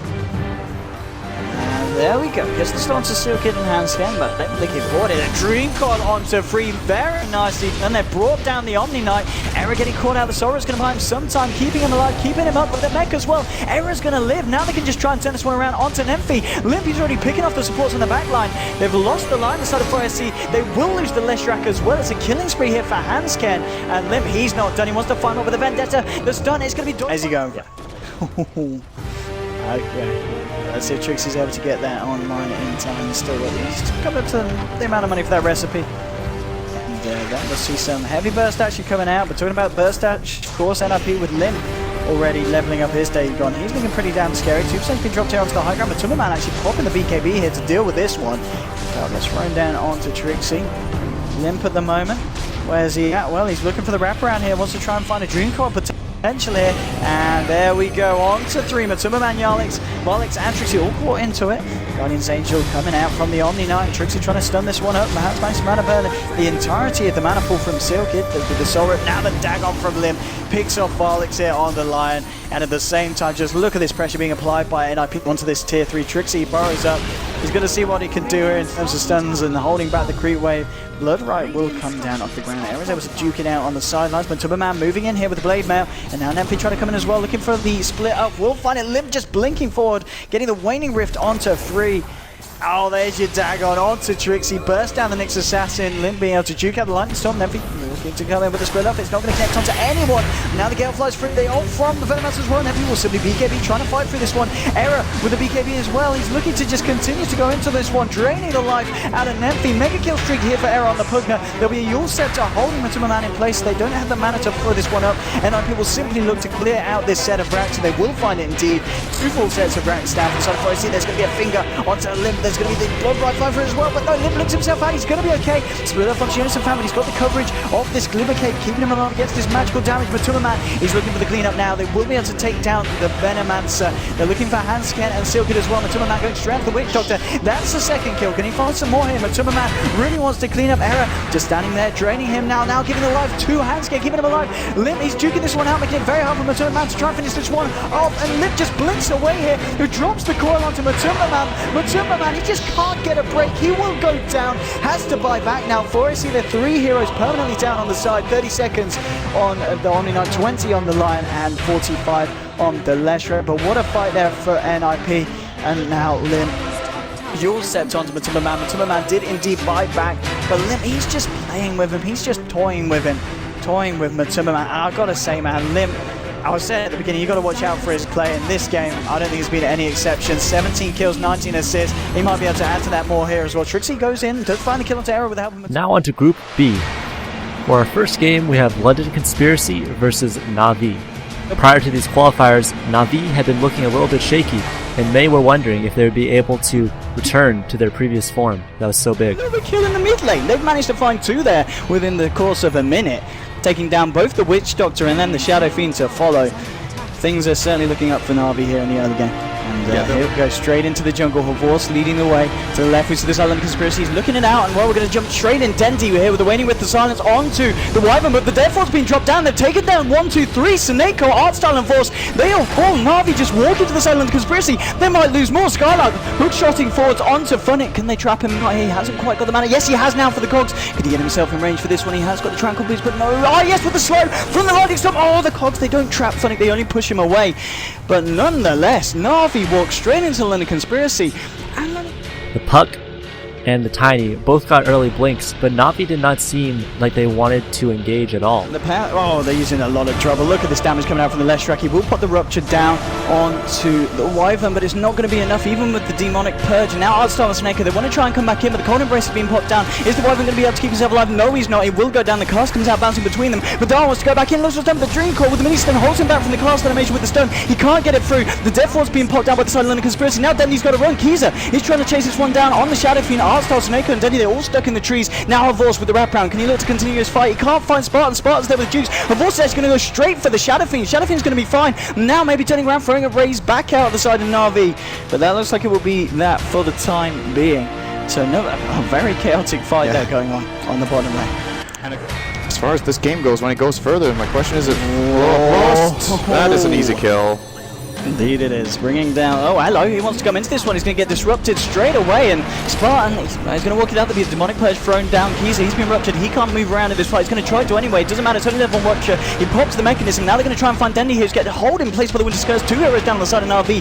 Na'Vi gave the Leshrac and Shadow Fiend a lot of space, and they capitalized on this by taking a lot of farm. Oh, they're taking so much damage here. I think they're going to sacrifice the Wyvern. Oh, the Requiem as well. I think the side of LC are looking to continue to fight. This guy's fights him through. Spartan throws out a right click. They'll be able to take down the Iris. 1-for-1 now with the Demonic Purge on Kiza. But now a hook shot coming out of the side of Na'Vi. Dendy will be able to open himself out. Force, he's still trying to fight, but there's a Leshrac. There's a Witch Doctor. There's a Shadow Fiend. He all go down. Skylark stands still. It doesn't matter about the Rupture. Funnick will be able to get himself out of this one. But again, Na'Vi, they're throwing away so much in these fights with LC, and LC are coming out on top every time. They don't scale so well themselves. It's the game that scales well around them, if you know what I mean. So Wisp... look at this bottom lane. They want to try and defend this tier 1 Kiza jumping straight in. He will get Demonic Purged up. Funnick now with the BKB trying to fight himself into it, but Winter Curse has been popped down, holding him in place. Now Kiza with the punches. Do they have enough damage to bring down Funnick? He's getting incredibly low. Still going to try and run away from this one here. He is... Oh, he's going to pop, isn't he? He is indeed going to pop. Killing spree there for the Witch Doctor. Has a percentage damage based ability in Arctic Burn that he is in control of. Shadow Demon obviously has the Soul Catcher, but that's more about his team dealing the damage, whereas Wyvern as a support himself can really dish out the damage all stages of the game. Here we go. And he goes straight in there with the Dream Coil. Force popping the BKB, trying to fight for it all. There's BKB on the Shadow Fiend as well. He's trying to turn a punch against the Tiny, but it's just not working out. He'll turn his attention towards Seneko. Seneko will get low here. Will he die? He's going to have the positive burn charges, and he's going to be able to keep himself alive, and he gets himself out of this fight. And we are going to see Havorce kind of left behind with Funnick, but it doesn't matter. Funnick will be able to bring down the Shadow Fiend, but they do lose Havorce. They will lose Funnick as well. It's a triple kill for the Leshrac. He's going to the bash onto Dendy. He has got Seneko, and he will still be able to get the phase shift off. He's going to be able to get himself out with the orb, and he's already been able to bring down the clock. But they might be able to find Madara as well, and they do. Dendy and Seneko, they bring down both of them. Now they'll turn back into the pit to finish off Roshan. There's no one in the nearby for the London Conspiracy. It's only the Witch Doctor alive. They will get the Roche, and they will be able to get the Aegis as well, and they might even be able to protect it in order for Tiny to get this one. Now they're going to let it go to Funnick here. Bloodseeker picking up the Aegis, but, well, so as it's you possible they just take the tower and get out of here. And we'll see what the side of Na'Vi. No, they don't care. Here we go. They've got Tiny back in a couple of seconds. Can they do anything to stop this assault onto the racks? He's just gonna. He doesn't care. Guys, it just sits there and says, "Well, if you want me to stand still and hit your racks, I'll do that." Of course, now going forward here with the avalanche toss on to Klagsy, but he pops the BKB. He gets a Requiem as Souls off. Now he's going to try and turn it around with the damage. Cold Embrace from Na'Vi. The Cold Embrace indeed, popping Klagsy back up to half health. They have already lost the Wyvern and the Witch Doctor. Na'Vi might be able to find more Funnick, taking the punches. Klagsy just brings him down. The Shadow Fiend, he's just cleaning up. It's a double kill for Klagsy. Make that a triple kill as Dendy himself can't escape from it. Na'Vi being wiped to the... And now on to Game 2. Early game, the gank squad of Shadow Demon, Kunkka, and Invoker doing a lot of work for the London Conspiracy. They will bring down the Ruby. They might lose Madara, and they do indeed. Artstyle able to finishing that one off, and he's going to try and look for more here. He goes for CS. Timber will start laying into him, and ultimately Timber getting level 6 first there because of the denies. Artstyle, he's getting caught out by the Soul Capture, the Torrent, and the Sunstrike is bringing him low. Is it enough damage to bring him down with the right click? They've got X-Marks as well, bringing him back in. Pops the stick charge. He's trying to run away from this one. Can he get himself out? He's very fast, but is he fast enough? No, he's not. Shadow Demon does find the final right click, and they do pick off Artstyle. and the haste rune, they get nothing out of it. And maybe the counterplay can come out now. Torrent, Sunstrike. Dendy getting thrown down onto her horse. Spartan will be able to get on incredibly low health. Dendy blinking forward, does manage to catch out the PL in the tree line and also TPs away. He gets himself out. They did lose the Kunkka as well off the back of it. And also Shadow Demon's Artstar just walks around with a quick and cheeky Void. Na'Vi coming out on top of that one, 3-0. And London Conspiracy, even with the reaction, they might lose more here. Artstar going straight, and there'll be a primal roll onto the Nightstalk. It doesn't matter, Snake with a Fate Bolt onto the Beastmaster. Skylark has to get himself back in the tree line. Her Force just taking a few too many tower hits here. Down a dominating kill streak coming up to 13 minutes in. Well, can they find Madara here as well? Artstar's trying to single him out. He has got the backup here of the Kunkka. Will throw down the X-Mark on the Torrent, which will catch Artstar. The cooldown's being popped down. They are going to try and chase down the Kunkka in return. They do find Kunkka. Artstar is just far too tanky for the side of... Because the Shadow Demon Kunkka Invoker setup is getting London Conspiracy a lot of kills, Na'Vi keep getting caught out. And Invoker is starting to come back. That's right, Sunstrike. Bye-bye. Yeah, bye-bye, Arts. Let's see if they're able to do anything here against Funnick, who's still sitting second on the network. With the Soul Catcher and the Sunstrike, maybe that should be enough. But it is indeed too much pure damage. Didn't account for the Sunstrike. The Soul Catcher, I think if he had max poison there, the Timbersaw lives. Maybe they find more here. They found the disruption onto and again the my lord! When they land it, they're just getting a kill every time. It's a fine line as far as balance goes. Just want to say, Andy so much damage once again. And yeah, Artstar was just too greedy with the Darkness cast. I think he should have just kept it. And I've seen this too many times before. This is such an old classic strategy with the Roar into Sunstrike and then Soul Catcher on top of it. Na'Vi's early lead has almost evaporated as they just keep getting caught out by London Conspiracy. Down onto him, he just disappears so quickly. Na'Vi, they're going to try and re-engage. They might be able to bring their Spartan, and they do. They finally can return. Ghost Ship flies through. We'll catch Seneko. Dendy and Funnick, they're trying to chase down the Kunkka. He heads into the pit, going to throw out a Tyrant, and brings himself back. Funnick and Dendy maybe be able to find this one in return. They do get him. Skylark now blinking forward. When looking for Seneko here, they will find it. It's going to be a 3-for-2 trade so far in this team fight. Funnick going forward here. He's trying to clear up in on the Timbersaw, and with the burst damage pretty hefty. There's going to be a Sunstrike coming down onto Funnick. They have lost Skylark here on the Beastmaster. Funnick getting incredibly low. Lance fights through. They get him. And now Madara with the doppelganger and the help of Kaiser. They should be able to bring down Dendy as well. Dendy getting low. They're trying to chase this one down. They won't find it. Madara they're ultimately going to be losing all of their jungle again now. I imagine if LC start playing aggressively in there. He does manage to get off the BKB just in time, but now Madara's coming in. Actually coming in. He wants to fight for this one. Force will pop the cooldown. Now Madara's got a kind of running Manta styles. He now turns himself around onto a Force. He does lose the Aegis, but he's ready for round 2 now. There's going to be a Sonic Wave flying off from Dendy onto the Spartan Shadow Demon. The fight as well continuing up here. Madara with a doppelganger finds Seneka, brings him down low. They will find him. There'll be a Deafening Blast onto Artstar. Down. Look at these diffusal blade charges being thrown out left, right, and center. Artstar, he's out of mana. He's out of luck as well as the illusions continue to work away at him. And look at this PL. He wants to find more. He wants to find a Force. And with the diffusal blade charge, he almost certainly will with the help of Skylar as well. Her Force getting low, but no, the missile connects onto PL, holding PL back. Her Force is actually going to be able to live through this one. Funnick, though, is a different story. He gets caught out by the side. Madara on the PL. Ridiculously strong. And it's a Hail Mary play. They got to go for something. They've got to go for something, and indeed they are going to try and go for Roche, the side of LC. They're smoked in, and this is going to indeed catch them off guard. Oh, maybe not. The illusions just get thrown in here with the Necro Books. They'll know what's here. The side of London Conspiracy. They want to fight into Kaiser goes straight, and we'll get caught out by Telekinesis. And besides that, there'll be defensive disruption. He's going to be okay for the time being. And now the side of LC, are they going to want to find this? Sonic Wave from Denny comes out, bringing Spartan Veil on the Shadow Demon. There's a Roar here onto Artstar, and with the illusions from the PL, he's cleaning up. He's found a kill onto Nightstalker. Where's the PL? They need him to come in close and personal. Here he comes from the bottom, takes down Dendy, Horvor's down as well. It's a triple kill. Funnick on the high ground getting caught out. Lancing forward, Madara trying to look for this one as well with the help of his team. They bring down Funnick. Also, Na'Vi losing 4 heroes for the 1 pickoff on the... And now on to our next game, Hellraisers versus a Vega Squadron. Early game, Hellraisers put a lot of resources into the top lane. The combination of Io and Ursa was very good for Vega as they were able to catch out Hellraisers multiple times. Now Seema, Nightmares himself, he has some stick charges, but it's not going to keep him up. And it's a 4-0-4 build, which very good for fighting. Here comes the blink. Gorak is dead, and they want a little bit more. Slurf is going to hit on the DK, but goddamn, in a lot of trouble. What a stun by goddamn. I don't think he's making it out there. TP out from the Leshrac, and that's going to be 2 kills. No, he's dead. He has to be dead. Okay. I was gonna say, if they only lose 1 for that, I would be so sad for Vega. I'm actually okay for him not going Edict. Okay. At least not right now. Remember that discussion we had is in a game where there's much more growling going on, and I feel like this is one of those games. And he has TP, so I actually think that Vega go in. They just don't have to. Oh, here we go.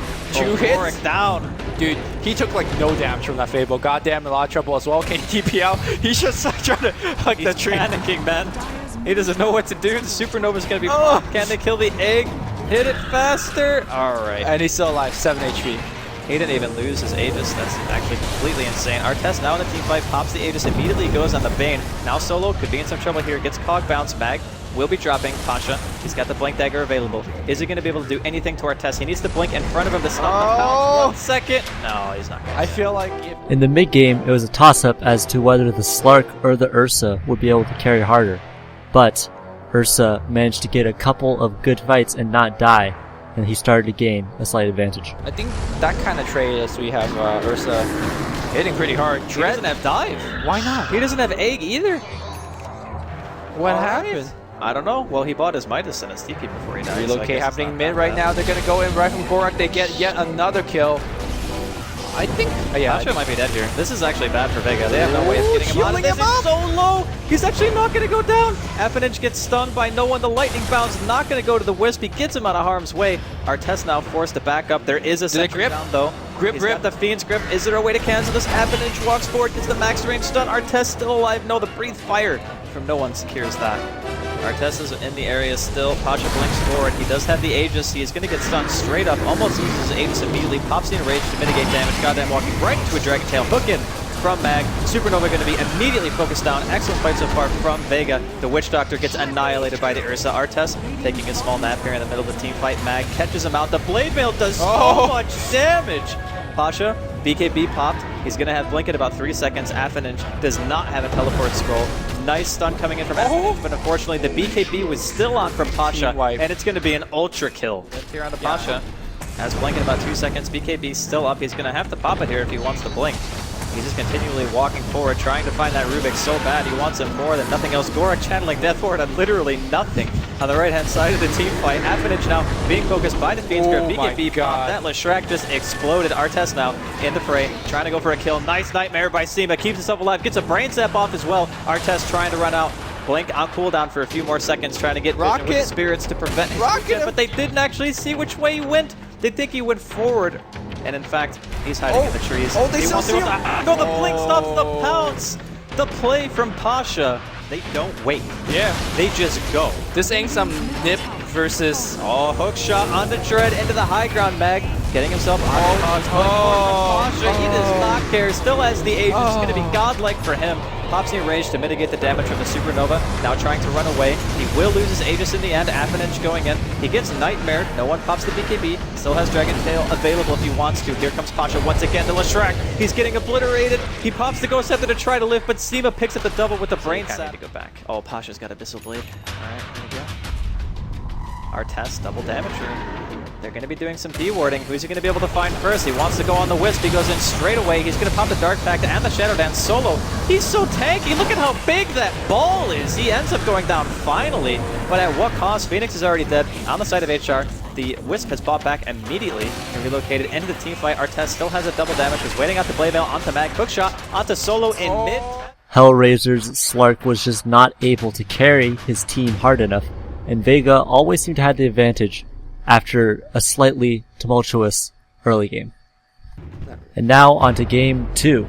Early game, both teams were very defensive and contrary to their rather aggressive playstyle, but Hellraisers were able to take an early tower. Look at that value purchase, the side chop, he pops the ulti, gets a Dragon Tail off right away, Mag with the axes. Not nearly enough damage to kill. He's gonna keep hitting though. This is maybe overcommitment coming out from no one. He needs to turn around and hit. He needs to hit at least. He's going to give away first blood to HR. Now Mag needs to teleport out. I mean, maybe he forgot the Corrosive Breath is lethal damage now? If he just hit our test 1 or 2 more times, he would have at least baited out a Grave from Gorak. But instead, he teleports bottom and gives a kill away. And the Grave, okay. Gorak, though, out of mana, no earn charges. Not going to be able to kill either of these very tanky heroes. That was very close.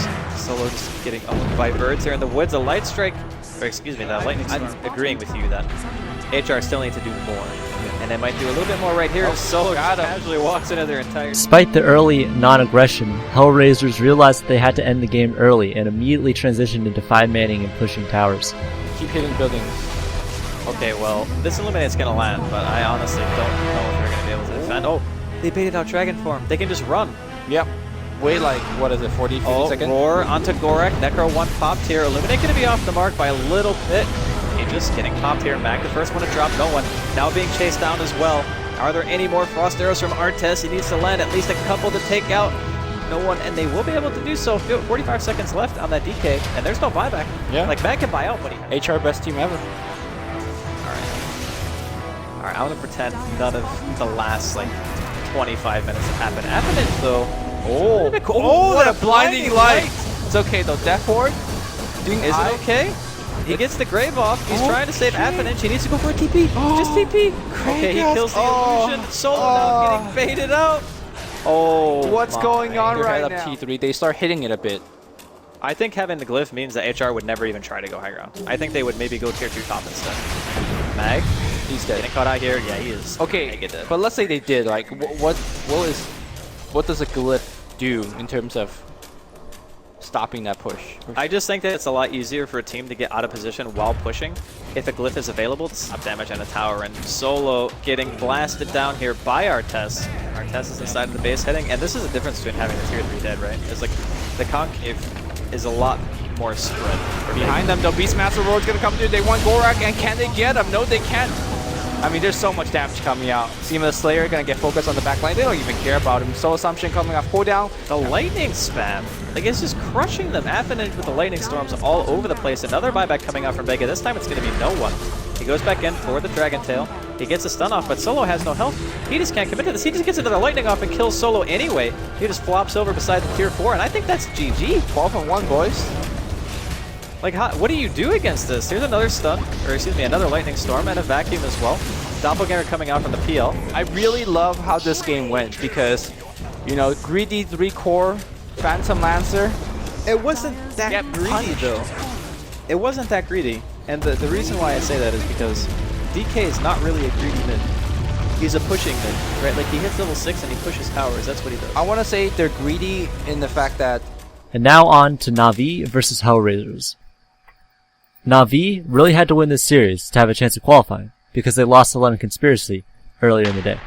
The last pick of Broodmother really messed up Hellraisers, as they had very little that could effectively destroy Broodmother and her Spiralings. There's a stun coming in as well from the Nyx Assassin, but there's nothing more to be given. Arsade's going to drop, and what was a good first kill is going to turn to a double for the Luna, and harassment into Snako. He's going to lose some beam back up again, but there's not enough damage to ensure the kill. Yeah, when it comes to raw fist fights, when the spells have been used, Luna Aura is of course great for both herself and the Treant. And he deals more than 100 damage per swing, so... Treant is literally fists. Yeah. And Juggernaut, well, after he used his spin, he's already dead. Just from the right clicks themselves, just dealing so much damage. And Khvos doesn't have any HP items yet. Oh, mid lane, rotation from Artstyle. Good use of the catcher. They've only got Scream, though, and Shadow Strike. That's basically all that's available. But Dendy, he does have to blink up. This one he had in short kill. Goddamn attempted the denial there. He could just blink in and then just Sonic.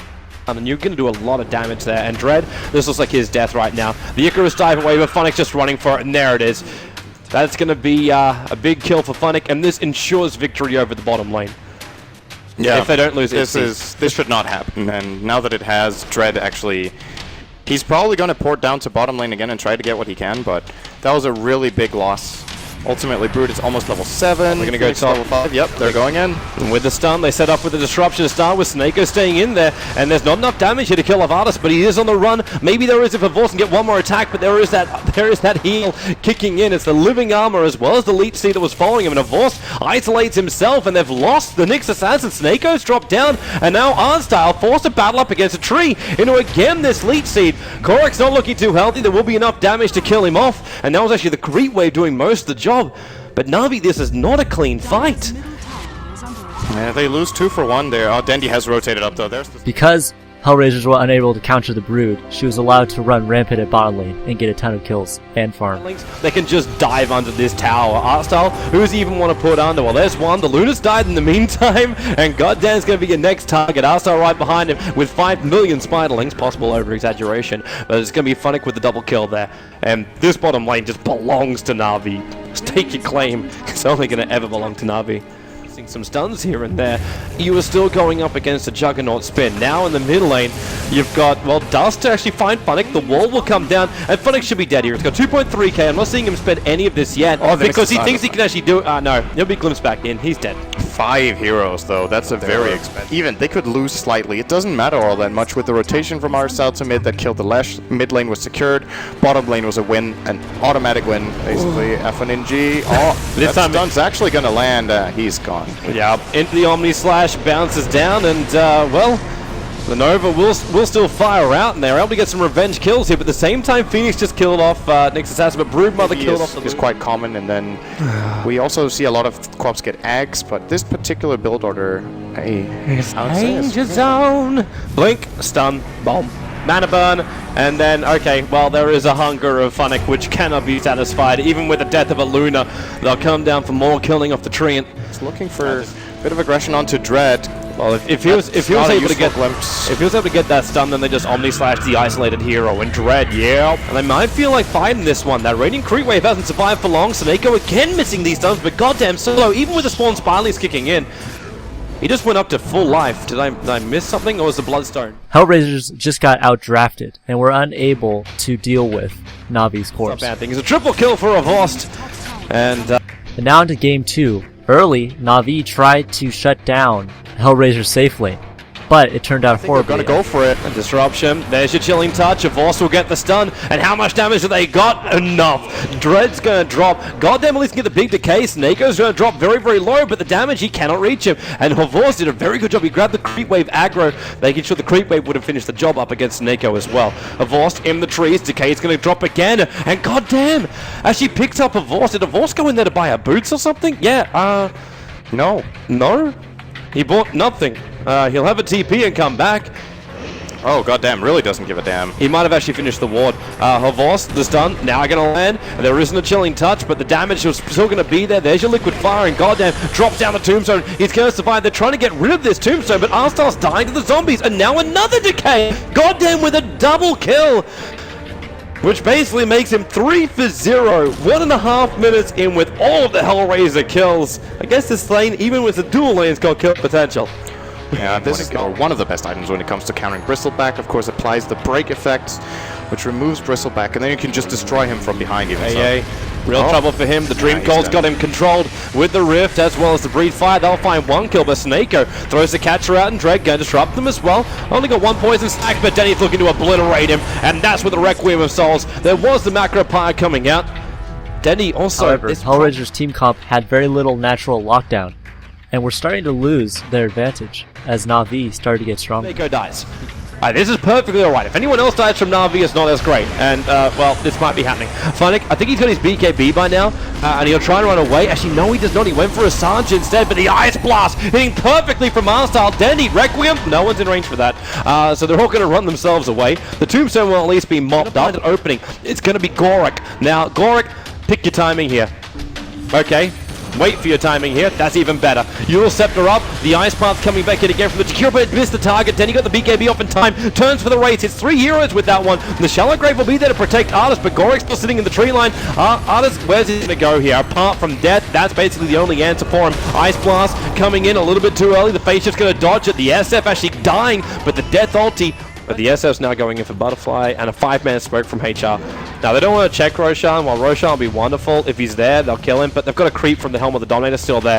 Avost is the man who's the most exposed at the moment. And here comes Hellraiser. The smoke will break over an Artis, but then directly into the Silver Edge. And Artstyle, as well as Nico, they're too close. The Dream Core will catch both of them here. And Artstyle, can he at least get the Ice Blast off before death? He can do so over on Goddamn with a false on Funnick and Avost. They came from behind, and they're just going to beat them in with the Shiva's Guard. But it's still 2 heroes down for the price of 1. Support and support only. And Artis battles into a force. Is there enough? Artis controlled up. Funnick's on top of him. The Shallow Grave keeps him up long enough to kill off Leshrac, but they still have to keep Artis alive a little bit longer. They force up him up and earn charge. They cannot kill the bloody bear. And now he can move over towards the park. He'll blink away with the phase shift, and Na'Vi just cannot kill Secure.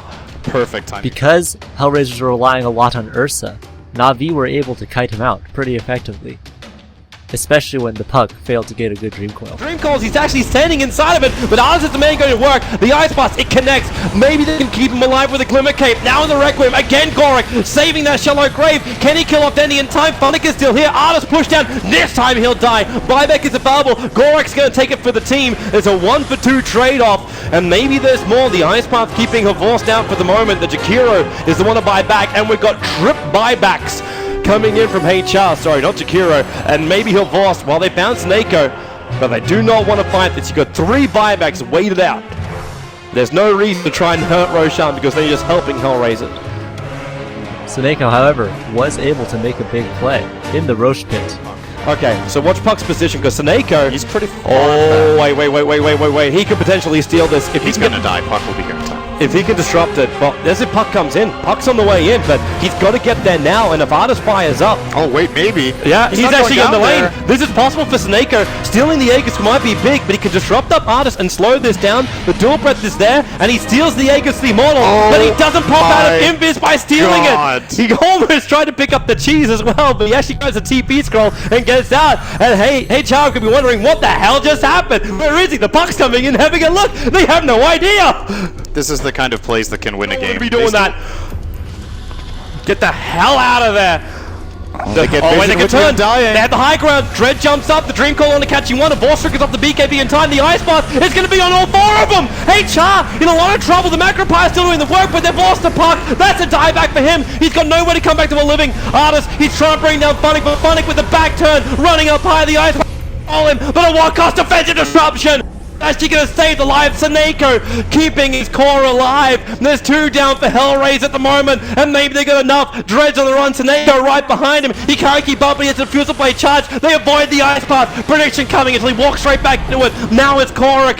Havorst, they need to make sure he does not die here. They got the other Hex. Korik came back in again. The Dazzle's on the sideline. Dread will join him in a moment. The Ice Path doesn't on anyone. The dual press not enough to kill off Funnick. 4 heroes down for Hellraisers. Na'Vi, GG is the call. 80 minutes it takes, but Na'Vi will finally put Hellraisers into the ground, dead and buried, with a 2-0 victory, keeping their hopes of the TI5 qualifier European #1 slot alive, and potentially #2 as well. Now into our next game, Yellow Submarine versus London Conspiracy. Yellow Submarine were the qualifiers from the Open Qualifiers, which meant that they were a big underdog in this group. Skanks, you gotta get out of here. I don't know about this. He's gonna be up on the cliff. Assassinate coming through. He's stuck anyway, and he tries to keep himself alive, but raised and dead. This is not the same London Conspiracy. Early aggression out of both teams in the bottom lane goes interestingly. Natural rhythm, especially once you have some experience playing Shadow Fiend, which Lord knows everyone in the qualifier certainly go bottom instead. Here's Queen of Pain waiting in position. They have the ultimate available. Out comes the Zeus on the Wyvern, keeping Sauceparton alive for ages here. Now he gets off the list. He's going to drop Furbian down for the time being, and well, Bristleback just happily farming that top lane while this is going on. Skylark going to work, but now the Ravage comes in. They look to turn it. They get 1. The second kill is going to come out as Skanks will fall. Kaiser even forced to TP in to try and save this fight. Sauceparton caught within. The bashes continue to pile up, and it ends up being a 1-for-3 exchange so far. Kaiser now getting charged. He could be the 4th man down. He turns. He's going to bolt. And Furbian trying to play the dangerous long con here with the sticks. Ends up coming up short. Yeah, that was not an ideal play from our Spirit Breaker. I don't know if we're done yet. That looks like Kaiser's done as well. This is just getting nasty, but London Conspiracy really got to get away from this bottom lane. Spartan's dead now. Jesus, this is just a feeding fest at this bottom lane. What's going on here? I don't know, but London Conspiracy, I mean, that was a bad fight for them. The Wisted. If you want someone else to get it, like let's say Tidehunter would be, oh, they're going on him now. Barrage, gets burst a little bit more, lifted, drop back down. He turns with the raises. What a play. Braids down the Rubik, but they're not done yet, Cap. Yeah, Skylar's going to be caught out by that Ravage. Lock him down. Anchor smash. Another kill as they take out the Queen of Pain. And that is so huge, but they're going to keep on going. Skanks might be the next target, but there's no way. Mass TP's in it. If anything, this is going to turn sour for Dale. Oh, the lightning. The Bristleback. Oh, they're going to clash here at the bottom side of the map. Almost instantly charge onto Sauce Barney. Gets off the lift in the nick of time. Tosses him back. Stuns 3. Still seems like he should fall here. No, the Embrace keeping him alive a bit longer. Now Zeus arrives, but so too is the Shadow Friend. Queen of Pain ult coming through. They bring down the IO. The Zeus falling in exchange. And now Skylark being pursued. They managed to plink him down in the end here. Another takedown happening in the pit as Fervian makes it a 1 for 3. And the Tidehunter limps away. Oh, he almost got Dale? I think he got him. The Urn's got him. Wow, that was such a play from the Rubik, managing to pull out that extra kill. Terrible fight for London Conspiracy, but at least Rubik did something. Yeah, this is not going well, man. No, I mean, again, they target the Spirit Breaker. Like, why? The first thing Zeus does when he comes to that fight is lightning bolts him. Why? And then on top of that, they're fighting without the Bristleback. 2 big prolonged skirmishes in a row. They're just getting worked. Madara has stick charges here. He's trying to bait with them a bit. He might be able to turn this with support from the Rubik, but Assassinate comes out. Oh, the lift! Beautiful. It's going to prevent it. They get 2 kills. Now the Zeus nuke coming through, and suddenly it's PSM who wants to run away. He does have a tether, but he needs to get out of here quickly. Mech, and now the turn.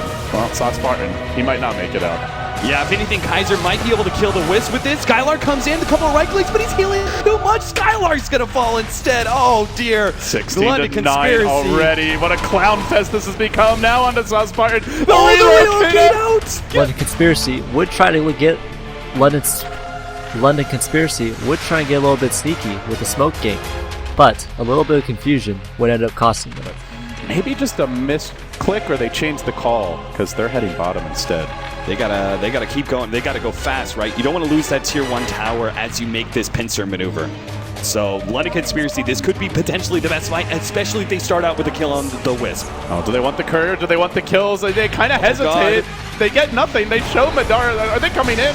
They still go forward. Madara's going to be caught up first. He pops the mech, but it's really only on himself to start the fight. There's a weird relocate from PSM that moves the Shadow Fiend just a few inches back. Now the Ravage comes from Yes, and they manage to bring down 2. The Bristleback, the mech carrier, as well as the Wyvern. The counter Ravage, though. He saw Spartan stolen it, and now the relocate is going to end and ends up bringing the sniper a bit farther back towards safety. What a terrible fight in the end for London Conspiracy. 4 dead. It's about to be 5 unless Spartan can pull the juke of his life, and he can't charge, and brought down an ultra kill for, of all heroes, the Tidehunter. I mean, think of the way Yellow Submarine read that. Look at the way they set up their fights, right? They had Tidehunter here. The Wisp actually came forward. He was the first one, the farthest one. London Conspiracy were able to get a good high ground defense, despite having to spend a little bit of cash to do so. The ultimate for the Wyvern was cooling down. Out comes the Ravage. Rubik will steal it, but then what? Where do we go from here? They have the Queen of Pain up. This could be it. They've got the Aghanim's ult. She blinks it, unloads. Cap, I think he might not understand Dota after all, my friend. PSM gonna fall. It's 3 down, but they have both cores, and with that, it's a triple for Barrage. The buyback on the Bristle and the Rubik. They're gonna commit to this one. He's got an Aegis still. It will take a long time to bring the Shadow Fiend down. Sniper says, I'll see you later, Shadow Friend. They've got sentries. They'll bring him down once. He turns with the auto ticks, almost getting the Wyvern. Oh no, there's gonna be a raise. Has to run away. There's gonna be a raise. He's gonna get double raises potentially. Oh, the jukes. He survives. He's toying with the Shadow Fiend. They'll get the death animation. He gets him in the end. Still so worth it. There you go. We've got Refresher. You might as well just like jump in, blow the first Ravage just to get one. BKB comes out from the Bristleback, and the engagement begins in earnest. Shadow Fiend lane into, gets up the Requiem. Great Queen of Pain ult, but they need that Ravage steal. They're just waiting out these BKBs, and now they jump forward. Ravage connects. Queen of Pain BKB ending during the Ravage travel time, and a second celebratory Ravage just for the hell of it. Rubik stole it, died before he could really do anything. Well, that's it, Cap. London Conspiracy not going to go 2-0 in their first 2 matches. I'm not. Now into game 2 of London Conspiracy versus Yellow Submarine. Early game, London Conspiracy's Phoenix had a pretty difficult time in lane, but they were able to roam around as 4 or 5 and take out a lot. They're going to toss him back up, and there's the Kraken shell. Seems like the auto tech should be enough. One more into the trees. No. Oh, yeah, they got him. Looks like he sees between the trunks almost there. Coming out, boom, gotcha. He's like, but I'm a boulder. This is just vicious cannibalism all stone around. On stone action. PSM may be going down here. Madara's got the nukes, I think, to be able to take him out quite easily, and Yellow Submarine aren't going to be able to help out their allies. So Fervian just down in the river. He brings both supports, so it doesn't actually kill anyone. They have a toss suit. Do they want to dive on this? They're going to use the dive. There's the chuck from downtown. Fervian will fall, and now they look for the trade here at the Ember. His Flame Guard is still up. He's already used Chains, though, and he can't really do a whole lot here. Despite having Drums phase, he's damn tanky, but another chunk. Man, that's a lot of action early for LC and some much-needed kills to help swing this game around. Big factor.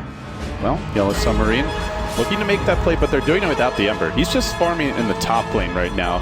They aren't really showing much else on the map, but this bottom lane's also pushing out. It's not the most obvious gank, and they're going to find Kaiser here. They gush him immediately. No Ravage coming forth. Are they going to commit it? Yeah, no hesitation. Where's that defensive relocate? Wisp is nearby.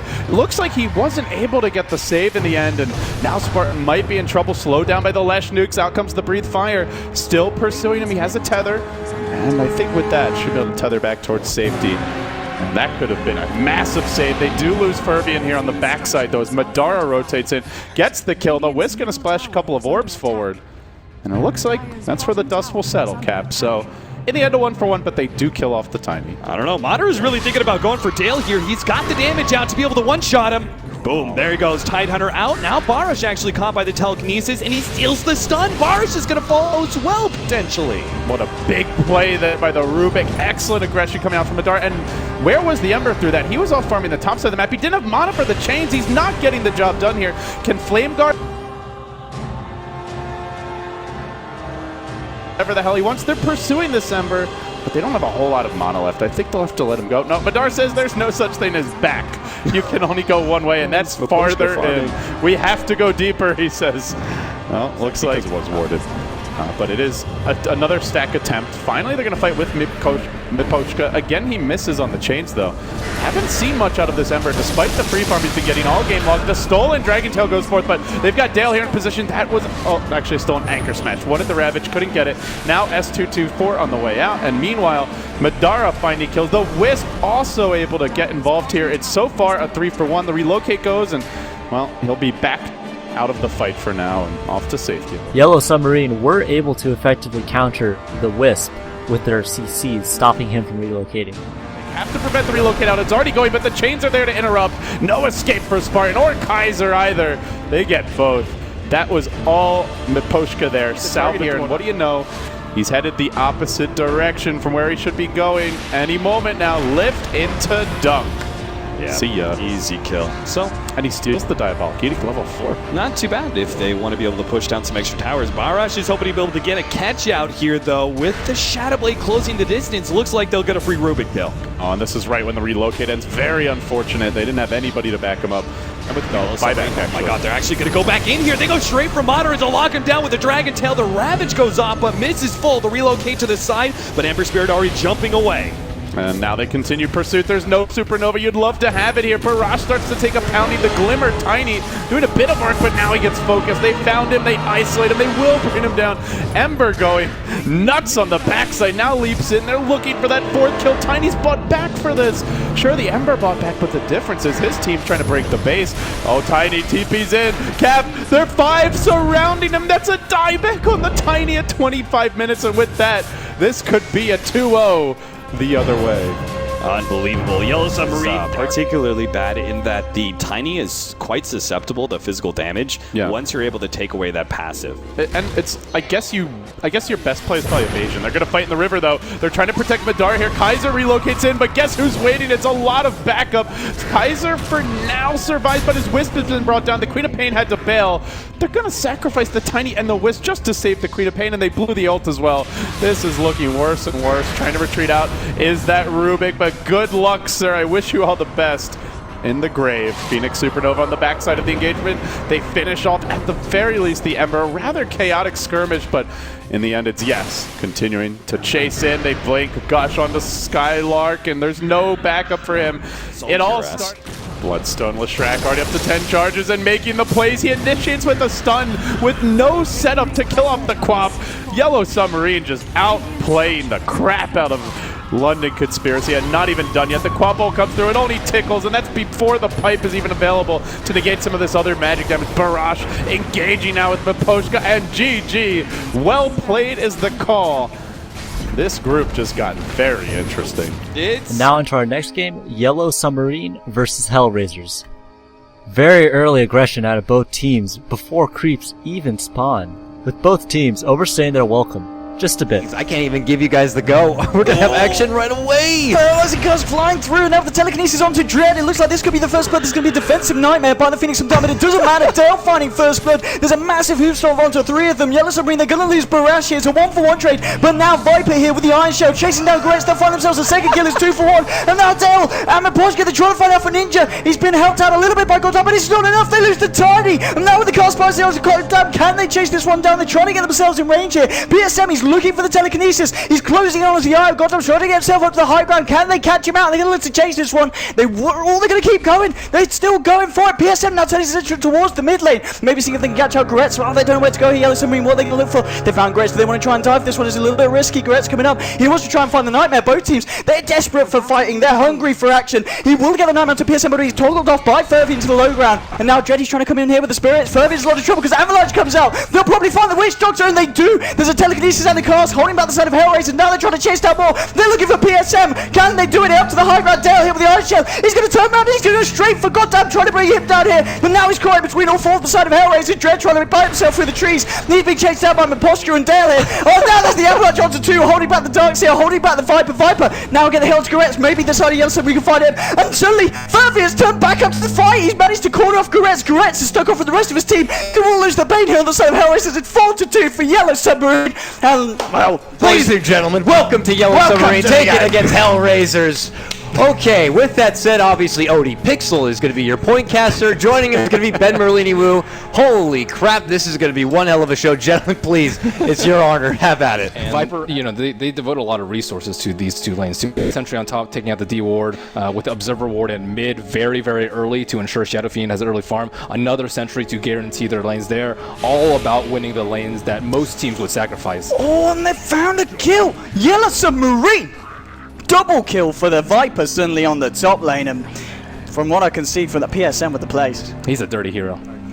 Yellow Submarines had a slight early lead but threw it away, and now Hellraiser's Tiny is starting to get big, which will constitute a problem come mid-game. Alpha Ninja here with the raises. Alpha Ninja still trying to go with this, but punches. Now he just turns around, pops the 6 charges with the Voodoo Restoration. It's not going to be enough. They do lose the Shadow Fiend, and Hellraisers, they might be able to find the Witch Doctor as well with the Stampede. The Witch Doctor will go down to a double kill, and at the same time on the top lane, this is great for Hellraisers. They might find themselves a 3rd kill here, and they will do indeed as they bring down the Viper. And you're talking about how effective the Centaur can be with that Stampede just in level 6 and making a lot of things happen there globally. Yeah, even now the fact that Hellraiser's 11-6, arguably Yellow Submarine giving away a little bit of what they started with, and well, now on the bottom lane they're going to try and find out for Ninja here. He has got the toss stolen. Now with the paralyzing cast coming out to Tiny, he's going to be backed up here by Goddamn, trying to heal him back up. And Alpha Ninja, he just wants to go straight in. He wants to try and find some kills for himself. He'll be able to bring down PSM, and maybe they can find Fervian as well, chasing down the Witch Doctor. He will get the cast out, but the bounce is no, he didn't actually get the cast out. He was already dead. Double kill there for Alpha Ninja, and I mean this is looking a little bit rocky for the side of Yellow Submarine. Pun not intended there for Tiny, but 13-6 now, and a lot of these kills are going the way of the Tiny IO combo, which isn't great. However, Hellraisers are starting to make mistakes, and Yellow Submarine is able to capitalize on them. Phoenix is too late to the party. They need him there right now. They're going to try something here. They're going to Sunray in. Can the side of Yellow Submarine bring this one down? And now he goes in with a Supernova. Can they see him? Oh, trying to hit him. They do try and get the punch, but now with the vacuum and the wall drop by Yellow Submarine, they're trying to bring down Artez. Artez is still alive here, and they've actually lost the Shadow Fiend here. They're all getting incredibly low. Artez will drop as a dominating kill streak here for Fervin, and now with the Deathfall from the high ground, it's going to be a double kill as he also brings down Dread on the Phoenix, and now a 3-for-2 trade favoring the side of Yellow Submarine. Yellow Submarine just go to look back and finish this one, but they've actually lost another one. They might lose PSM as well. Yes, they do. It's going to be a double kill for Io from the high ground, just blowing them all up with his balls. Fervian tries to turn around against Gretz, but Gretz, he just drops the Fiend's grip. They want to take down this Witch Doctor. It's a very slow, a very painful fight, but they do find Fervian. The buybacks are coming out. Are Yellow Submarine going to be able to do anything about Hellraisers taking this roast? They need to get to themselves to the pit ASAP. We see Rubik making a run for it. I don't think he gets there in time, and he doesn't. Hellraisers claim the Roshan, and it's going to be Aegis on your Io. Well, having that T1 tower still up is... Hello.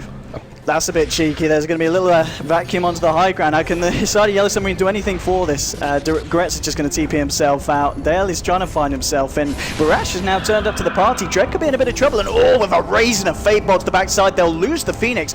Worth noting, of course, with the buyback, he's down for a good minute at this point of the game. Artez has turned up, and what Miss Posher's going to find a slow here. There's going to be the Stampede popped, and now Alpha Ninja coming in. They're trying to blow up PSM, but he's being kept alive by the mech. He will finally fall, but they've lost Artez to the side of Hellraisers. They might lose more as well, because Miss Posh Necro and Barash. They're trying to get Alpha Ninja. They want to try and find Goddamn here as well. He's got to relocate 3, in 2, in 1. He's ready to go. There's going to be a default though. It doesn't matter. Aegis will be popped. We're going to see Alpha Ninja trying to walk himself back up the lane. Are they going to look for round 2 here on Goddamn? Now he tethers. He's got it. Well, no. He's not got the relocate because I think he casted it just before he lost his first life with the Aegis. So this isn't good for Hellraisers. They might lose Alpha Ninja as well. He's got the toss here onto Barash, but it doesn't matter with the Voodoo Restoration. Yellow Submarine, they're standing strong. There's going to be a double kill for Viper. And correct me if I'm wrong there, but I think, the IO tried to use relocate just as he died down onto Centaur Warren, whereas the side of Yellow Submarine, they've still got Wall, they've still got the Death Ward as well, and that's going to be a second lane of melee rats go down in the mid lane. Dread trying to cross dive in, Pipes being blocked. Now Alpha Ninja going straight in here onto Fervian and PSM. There's the Fiend's Grip onto Fervian. There's the Requiem of Souls, and now with the wall drop from the side of Yellow Submarine, they're trying to find him with this Death Ward guns out. Look at it go! Everybody's dying. Red's trying to get out with the Glimmer Cave. It doesn't matter. They've got a gem. They'll take him down as well. 4 heroes to fall on the side of Hellraisers. The mid-racks will be cleaned up. There'll be buybacks coming out from the Centaur, the Bane, the Tiny. Yellow Submarine, they buy back on the PSM Ruby. They want to get him back in here as well for round 2. Alpha Ninja standing on the sideline, trying to get into the fight. Artes blinks forward, finding who's top onto 2. Dread and Artes, they could be in trouble. Can they do anything here? No, Dread's just going to melt. No, he does get off the Supernova. Now they're going to aim for the Sun. Alpha Ninja's with the toss there to hold back the side of Yellow Submarine. It doesn't matter. Dread still goes down on the Phoenix. Vibe Strike dropped onto the Tiny. They go to turn and turn to look onto Artes as well. Artes will simply TP out. Alpha Ninja, the Glimmer Cape will not save you at this point. He's dead for 110 seconds. Cannot bite back into this fight. There will be a pause. GG, well played is called by the side of Hellraisers. And what a match, Malini. Was that a raid? Early game, Huskar having a really hard time against the Undying, and Yellow Submarine's aggro tri-lane goes horrible with Storm Spirit getting very fed very early. Okay, at the moment. I remember talking to someone about Huskar, and they said that bottom lane. Fervin's got to be careful. So is the Huskar. They've lost 1. They're going to lose 2 here. They did bring down the Shadow Shaman, but... Well, I mean, this is, you were saying about the weakness of a Shaman in a tri-lane, but I guess for the side of Hellraisers, they've got the Undying. Offlane is certainly going to hurt them, and they need to get out out of the top lane, which, I mean, killing the Pugman is really big there. So he's still in the middle lane. Alpha Ninja, he's still having a slightly better time than Barash here in this mid lane. I mean, as a puck against a sniper, is this expected, or is Alpha Ninja just outplaying the sniper here at this point? I mean, Sniper's pretty weak after a nerf, so... This is smart. No, it's not. He goes down. The Soul Rip was enough to bring down the sniper. They also lost the Venge here on the bottom lane. Yellow Submarine, they've got to be careful how much they give it away here. Goretzky trying to find the final right click onto Meposhka. Isn't going to be able to find it. Fervian bringing this Shaman low. Will find the kill now. Artes trying to find a trade onto Lesh. And Meposhka's ready to go back in. Artes will just turn around and say thanks for the kill as he takes down the Huskar. And now Artes, he's just going to run away from this one. He's looking for the stun into Leshrak, but it's going to be off point. And Artes, he's going to be okay for the timing, trying to juke this one around the tree line. The jukes are certainly real. PSM coming in with a wave of terror. Fervian's going to need a couple of right clicks to bring this one down. There's one. I'll make that even more with the Tango regeneration. Storm Spirit's going to be okay. And indeed, the Leshrak won't be able to chase him down here. But I mean, it's not great for Yellow Submarine. The fact that this Huskar is dying a lot. He almost has blink dagger. They don't have good hard disable, right? No. Because they went for the Huskar instead. So he's just a lot of damage on targets that can't really kite. But once Puck gets blink and once Storm gets his items, which he's well on his way towards doing. Goddamn, drops the tombstone here. They're looking to fight. Dreamcold will catch out PSM. He turns around, first wave for Taylor. There's going to be TP coming in from both Huskar and Sniper. But look at Sniper. He gets decrypt up. There's going to be the Soki from Dread. It's not enough to bring him down. The wards will get dropped here by the side of Hellraisers. And well, Huskar, he's trapped up and he's going down. There will be a wall from the side of Yellow Submarine, and they've been able to find 2 kills in return. But again, these are looking a little bit dodgy for the side of Yellow Submarine. It is good for them that they did manage to finish both the Puck and the Pugner off. That sucks that Wars actually killed the Puck. Hellraisers, they're finding more. Furby's going to go down. And Soul Rip once again now. PSM with the TP in. And the Vacuum and the Magic Missile. This is enough to bring him down. No, Artes is able to zip himself down to the low ground. Looks to TP out. I think he got Pete, Ben. Brash there with the finishing shot. Very nicely done, but 42-8, and actually, all things said and done, I mean, in that fight, Yellow Submarine, they take down... Yellow Submarine's unconventional lineup, unfortunately, was not able to do enough work, and because of their lack of reliable disables, Hellraisers were able to take control of the game. Massive Dream Coral, and now Artes zipping forward. He's looking to clean this one up. That's the one, that's the 2. Double kill for Goddamn, double kill for Dread. There's a full team wipe against the side of Yellow Submarine. They all live in a Yellow Submarine. They didn't like the color, so they painted it all green. They didn't like that either, so they painted it all red. But that wasn't waterproof, so now they're all dead. Hellraisers take game 2 as GG is called. And Ben, well, Yellow Submarine, they showed a lot of hope, a lot of promise in game 1, but Hellraisers... And now on to our next game, Na'Vi versus Vega Squadron.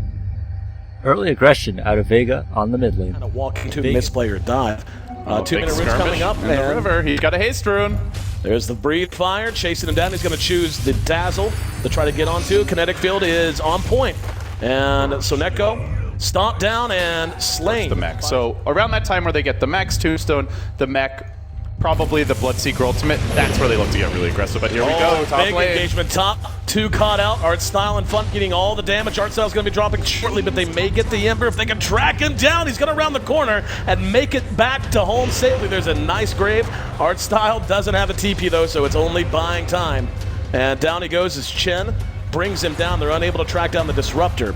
Ends up being a he already used the chains earlier, and then it looks like he's getting low. He gets soul ripped back up. Slaw this time, Bloodseeker slowly running in as well. Coil on Mag. He's going to try to TP away. It's going to break when he goes to the well, and he dies with the snap. Yep. Vega's early rotations, while semi-effective, gave Na'Vi a lot of room and allowed them to get pretty good farm. Yep, ooh, a little doofy play there from Dindy. There was no mana on Saniko, actually. Yeah. He just got the grave mana now. And there's the chains.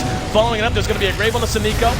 And the zombie house is down as well. Na'Vi should go comfortable continuing this fight. Artstyle eats a bit of damage, but now they can't kill him, Aaron. He's decrept.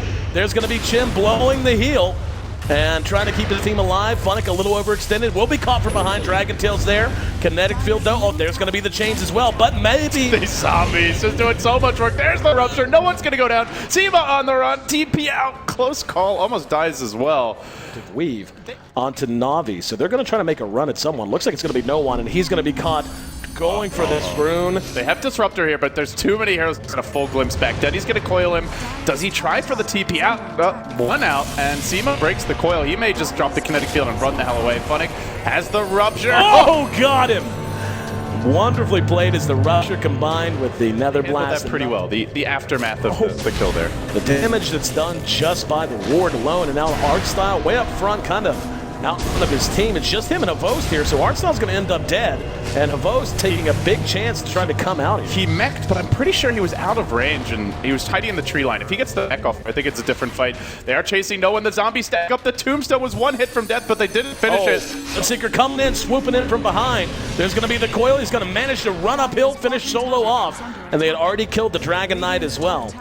Saniko on the Dazzle doing a lot of work in team fights, and Vega with not enough damage to take out Na'Vi. Keeps on running. Managed to get the weave. Dindy engages. They're going to try to go on this. There's going to be the Chen Hill trying to get everyone back up to speed. Bloodride is there, and that's going to catch at least one. In the meantime, Na'Vi wisely, I think, choosing not to go too far uphill. They do end up losing Artstyle in the meantime. And Artstyle really committing that tombstone there is a bit of a mistake. He got way too far out front, lost the tombstone, lost his life. And now there's going to be a glimpse back. That's going to be Saneko. And that's an easy kill. Oh, Vega just completely dismantling this push. Havost will be on the way out now, scurrying backwards. He still holds the Aegis here, but he doesn't have his ultimate anymore. Already dropped it in the earlier game. Havost trying to life turn his way to freedom, but he gets stunned by the Dragon Knight, focused and brought down. Chase onto solo. That's a fast Bloodseeker, though. He might clean everyone up. He's going to get Sima as well, and he's not done yet. Looking for a fourth kill. It's a triple for Funnick. Is he really diving high ground? I don't think that's the play here. Oh, Dindy. Combo the Dragon Tail. The Funnick's right there behind him. Gonna try to, run him away at the very least. This 700 plus move speed Bloodseeker epic. Vega with a couple of good high ground defenses. I don't think they know it. He's waiting for the perfect quill. He sees three together. He might go any second. And holding it. There it is. Manages to connect three, and he got a three-man silence. BKBs go off, though. Doesn't matter. The damage is just intense. Funnick this time way up in front. Artstyle once again will end up dropping. The Dragon Knight with his fresh BKB is turning out to be a problem. So Vega with 2 buybacks expended need to make this worthwhile. Glimpse on Funnick. He's brought back to the high ground. He will be graved. That speed, though, rushing out and keeping himself alive. Dindy's going to phase shift out. And in the meantime, Vega do manage to hold things together at least a little bit, but Na'Vi not quite done. That's a double buyback, though. They had to commit heavily to hold this, and now Havos coming back in. There's the chains on Nutty. He still holds the Aegis, mind you. He has Hex Gold as well, but they just hasn't had a chance to go to the damn shop, and they finally blast the thing down. They complete the ban. Okay, so I was wrong. He bought the Hex and he got a plate mail. So he's just that farm. Here comes the big backstab smoke, though, Aaron. They want to initiate this fight. Oh, they only got Denny. They're coming from the north. In the meantime, no one already down the half health. BKBs go off on both sides. Static Storm caught no one of value. And now coming back in is Mag. Mag looking for anything he can do to contribute to the fight. Artstyle wandering through. Vega do deploy. It's a massacre. Solos on the run. They've already brought down 2. The zombies are stacking up. Funnick getting really aggressive here. They try to burn him down. They can't do it. No one will fall as well. Mag on the retreat out. And it all really started with Dendy instantly getting a blink silence coil out. Dragon Knight did BKB, but a lot of those other heroes just couldn't have an impact. And now onto the second game. Na'Vi's early game pretty lackluster, as the Nyx Assassin had a very difficult time in lane, and Magnus only sustained. Brought back. They do get off the hook on Artstyle, but he's sent all the way to bottom. That's very well played. They're going to try to continue to engage this out. In the meantime, Na'Vi has hooked up. Artstyle's very low, but they're going to be able to bring down Solo. Soneko right there up front. Funnick's going to be there with a mana burn. Seema forced to use the Grave on himself. No one there. Uses his ult. Gets some damage done, and down goes Funnick. Avos in the meantime running out of mana and running out of health. The raises, the damage, the burst. All of that magic coming from the Shadow Raises as well as the Lightning Storm from the Lesh. 3-on-3. What's the attack angle going to be? Soneko may have gotten spotted, and here we go. Trying to engage in. Clock is coming. And there's going to be the glimpse back. No one able to walk out of it, though. Dindy hits a 2-man RP. Follow-up should be there. Defensive disruption from Solo's on point, but they do manage to bring one down already. No one in the meantime does get the ulti off. And doing BKB, just so much damage. He's fighting his way through all of Vega, forcing them back. It's actually a 3-for-2, though, as they didn't manage to bring down the Leshrac. While that double ult, they're not done yet. Chase continues, Aaron. There's the Shockwave buyback on the Winter Wyvern, and Vega going to be happy with that and just walk Dendy's Magnus having a very difficult time getting off a good RP, leading to a lot of bad team fights for Na'Vi. Keep the Shadow Demon away. No defensive disruption for you, sir, and that is a big kill. Although Lesh instantly is going to respawn. The hook on the Dindy, he didn't mean to do that. He was actually looking to hook Nyx Assassin and missed. Ends up hitting Dindy. He ends up dying because of it. So Na'Vi gets given a free one, and Soneko dies to a Shadow Raise. Now Funnick caught from behind with the Demonic Purge. He's dead. Call down on point, but Havos has got to run. Ulti from no one, just practically to celebrate as Dindy's next on the list. Suddenly Na'Vi is down to 1 man, and he is limping his way back to base. So Vega, and again, that was really bizarre. Ult disruption keeps himself alive, wastes a little time at the very least. Doesn't matter, as Roche should be dropping in the meantime. They're going in, they've got the RP on Dendy. Can't find the target. And now he's going to solo RP no one. There's the follow-up hook. Dendy spending the RP to get nothing accomplished. Behind that, the fight rages on. Havos has to make a run for it as Pasha is right on his tailpipe. And it doesn't look like they're going to be able to catch him. Ends up being a 3-for-1, and the one they got for free. Like they didn't have to. In the mid-game, Leshrac got super farmed for Vega Squadron, and Na'Vi was never able to get a very good initiation, leading to Vega beginning to get the advantage in sieging towers. Tier 2, last outer tier tower remaining for Na'Vi. They glyph it, and down it goes. Vega are feeling strong, though. Here they go. 4 heroes pushing in bottom. It's Clock. Clock is sitting mid. He wants to cancel Havos TP when he tries to TP back. This could be massive. Got it! Oh, such a big play, and Havos has to try to walk back home down at bottom. The tier 3 under siege. And Na'Vi, there's going to be an RP. They don't have Havos. There's a defensive disruption, and the kinetic field static storm is there. There's the Grave, though. Impale going to catch a couple, but there's no damage. No way to follow. Na'Vi on the run. Have to head back to the fountain. And Havos is still walking back towards the base. He's got MKB gold, Aaron, but by the time he gets here, rags are gone. Oh, what a disaster. And what an amazing play by Mag. Single-handedly secures them a full lane of rags. Because the mid Magnus is not really much of a core, Na'Vi are relying a ton on Gyrocopter for the damage, as most of their team is set up for him. He only got one. It is beautiful disruption. He has a refresher, but this next one has to be brilliant. Here we go, Mag. right there, Havost is caught inside of the cogs. He's just being right-clicked down by no one. Did survive by the skin of his teeth thanks to the Winter Wyvern. Now there's going to be a skewer. RP is back up if he wants it. He's up on the high ground trying to get out of dodge. Pasha there, helped out by Mag, who connects with the hook. So Neko saved. I mean, we had 2 amazing saves, one on each side that time. Unfortunately, still comes out in favor of Vega as they go 3 for 2. What a disruption from Solo to keep the Shadow Fiend alive, allow him to actually engage and win the game. There it is. There's the hook. All good for staff. Manages to get him out. And they're going to try to follow this up. I thought for sure they were going to catch him. There's going to be an RP once again. Oh, he missed the skewer. Now the fight's going to continue to rage, but not the miss on the RP. He hits the second RP. They're going to get both. The Shadow Fiend going down as well as the Shadow Demon. Little Shrek also dying, but he's going to be coming back here in just a couple of seconds with that Bloodstone. Excellent hold, though, in the end. They get both cores. They kill off the Shadow Demon. They lose nobody. Aaron, that's the 7,000 Cold Swain that Na'Vi have been waiting for. Nyx is able to pick up the Agnum Scepter and put it to good use. Yeah, just slow, steady siege. They don't really want to commit their heroes up the high ground yet. They're waiting for a good initiate. Now, you can't... Oh, there's a Scepter on the Nyx, by the way. Yep, he's underground, right between the racks. That's actually so amazing. Yep. But don't leave the base, Na'Vi. Then you can't use this Nyx to his full extent. By the way, look at the range of that Impale. Yep. Oh my goodness, that's just insane. Oh, I actually jumped up just as I was. Lurker. This is incredible. Oh, RP got 2. That's no one and Pasha. There's a disruption on the no one. Pasha's going to be the one caught out. Here comes Mag. Beautiful grave. Pasha does not have the Aegis. Not going to need it. Mag's going to end up. No. And Pasha down as well. He's down for 35 seconds. They got the disruptor. No one's still alive. Does have the Aegis. And Solo is actually going to be caught out. He's going to be forced to use his Ghost Scepter to try to stay alive. The buybacks are coming. They really want to turn this one. TPing bottom is the Shadow Demon. They're fighting without him, and they're trying to break the base right now. This is a dangerous move by Vega. Could end up costing them. Funix working on Seam on the backside. Rocket's going to Pasha! Oh no, this could be a the double skewer back to the tier 4s. Pasha may fall here. Avos trying to finish the job. He's rejoining so much with the Octarine. They get him. He's dead for 70 seconds. That is a really long time by Leshrac Bloodstone standards. Now no one may get caught. Dendy, unfortunately, is currently lacking a skewer. He does have an RP. He's thinking about it. They have not cracked these racks. Vega, you got it back. There it is. Beautiful play. The follow-up is there. Disruption from Solo, not going to be enough. No one comes out, still has the Aegis, still doing damage, but they're able to kite it out. Avos is going to be careful. They're doing such a good job kiting him out slowly but surely. Aegis is going to be popped. Funnick is in position to re-engage immediately. Actually mistimed it.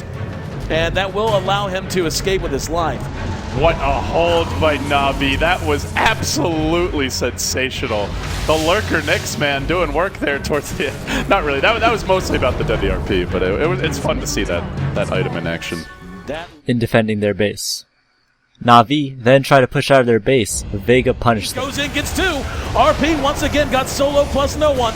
Funnick trying to make his way out. In the meantime, Dindy resetting. No one just teeing off. Havost caught and blown up. 120 seconds, he's gone. There's going to be another hook. And suddenly Vega, who had to have felt just an awful feeling in the pit of their stomach, they get Na'Vi outside of their base, and now it's not so big of a problem. There's the Hex. Solo's there. Triple kill for Pasha. Vega are now looking for the end game push, but Dendy might have something to say about that. It's a risky item, but it's an absolutely necessary one at this stage. But bear in mind that even should Na'Vi win a fight, there are 4 out of 5 buybacks up on Vega. So Na'Vi need to win probably 2 fights to turn this game.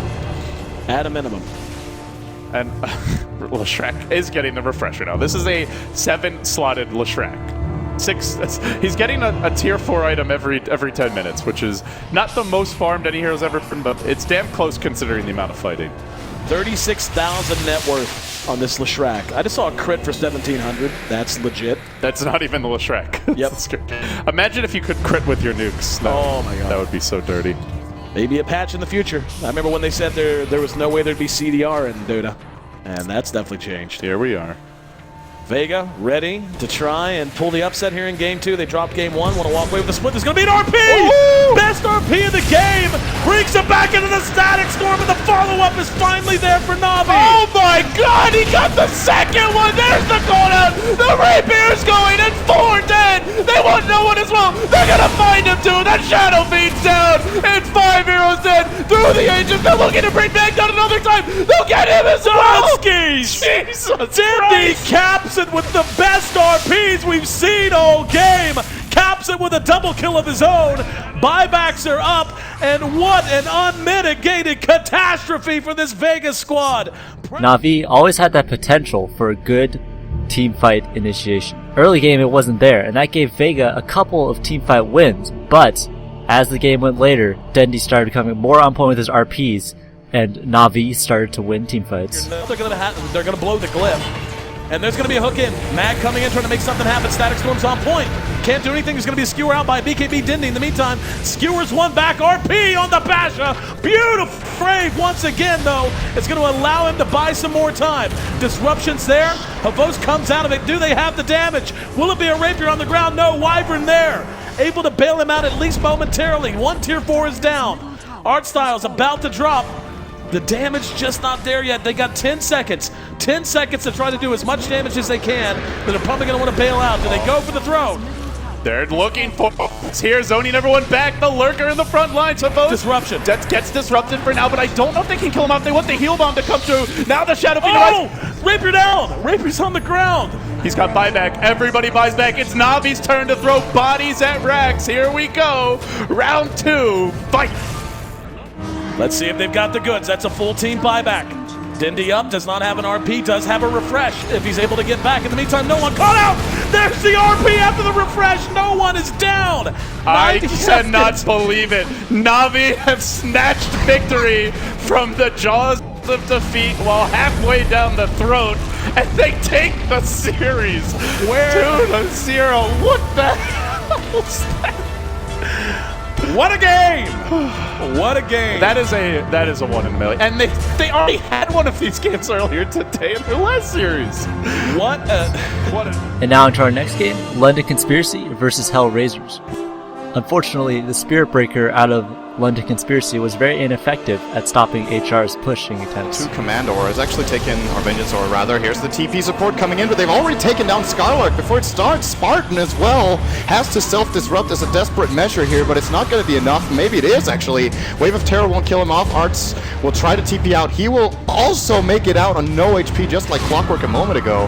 And when the dust settles... An interesting Venge core pickup out of Hellraisers, and with their Drow Ranger winning lane, Hellraisers quickly transitioned into a pushing lineup.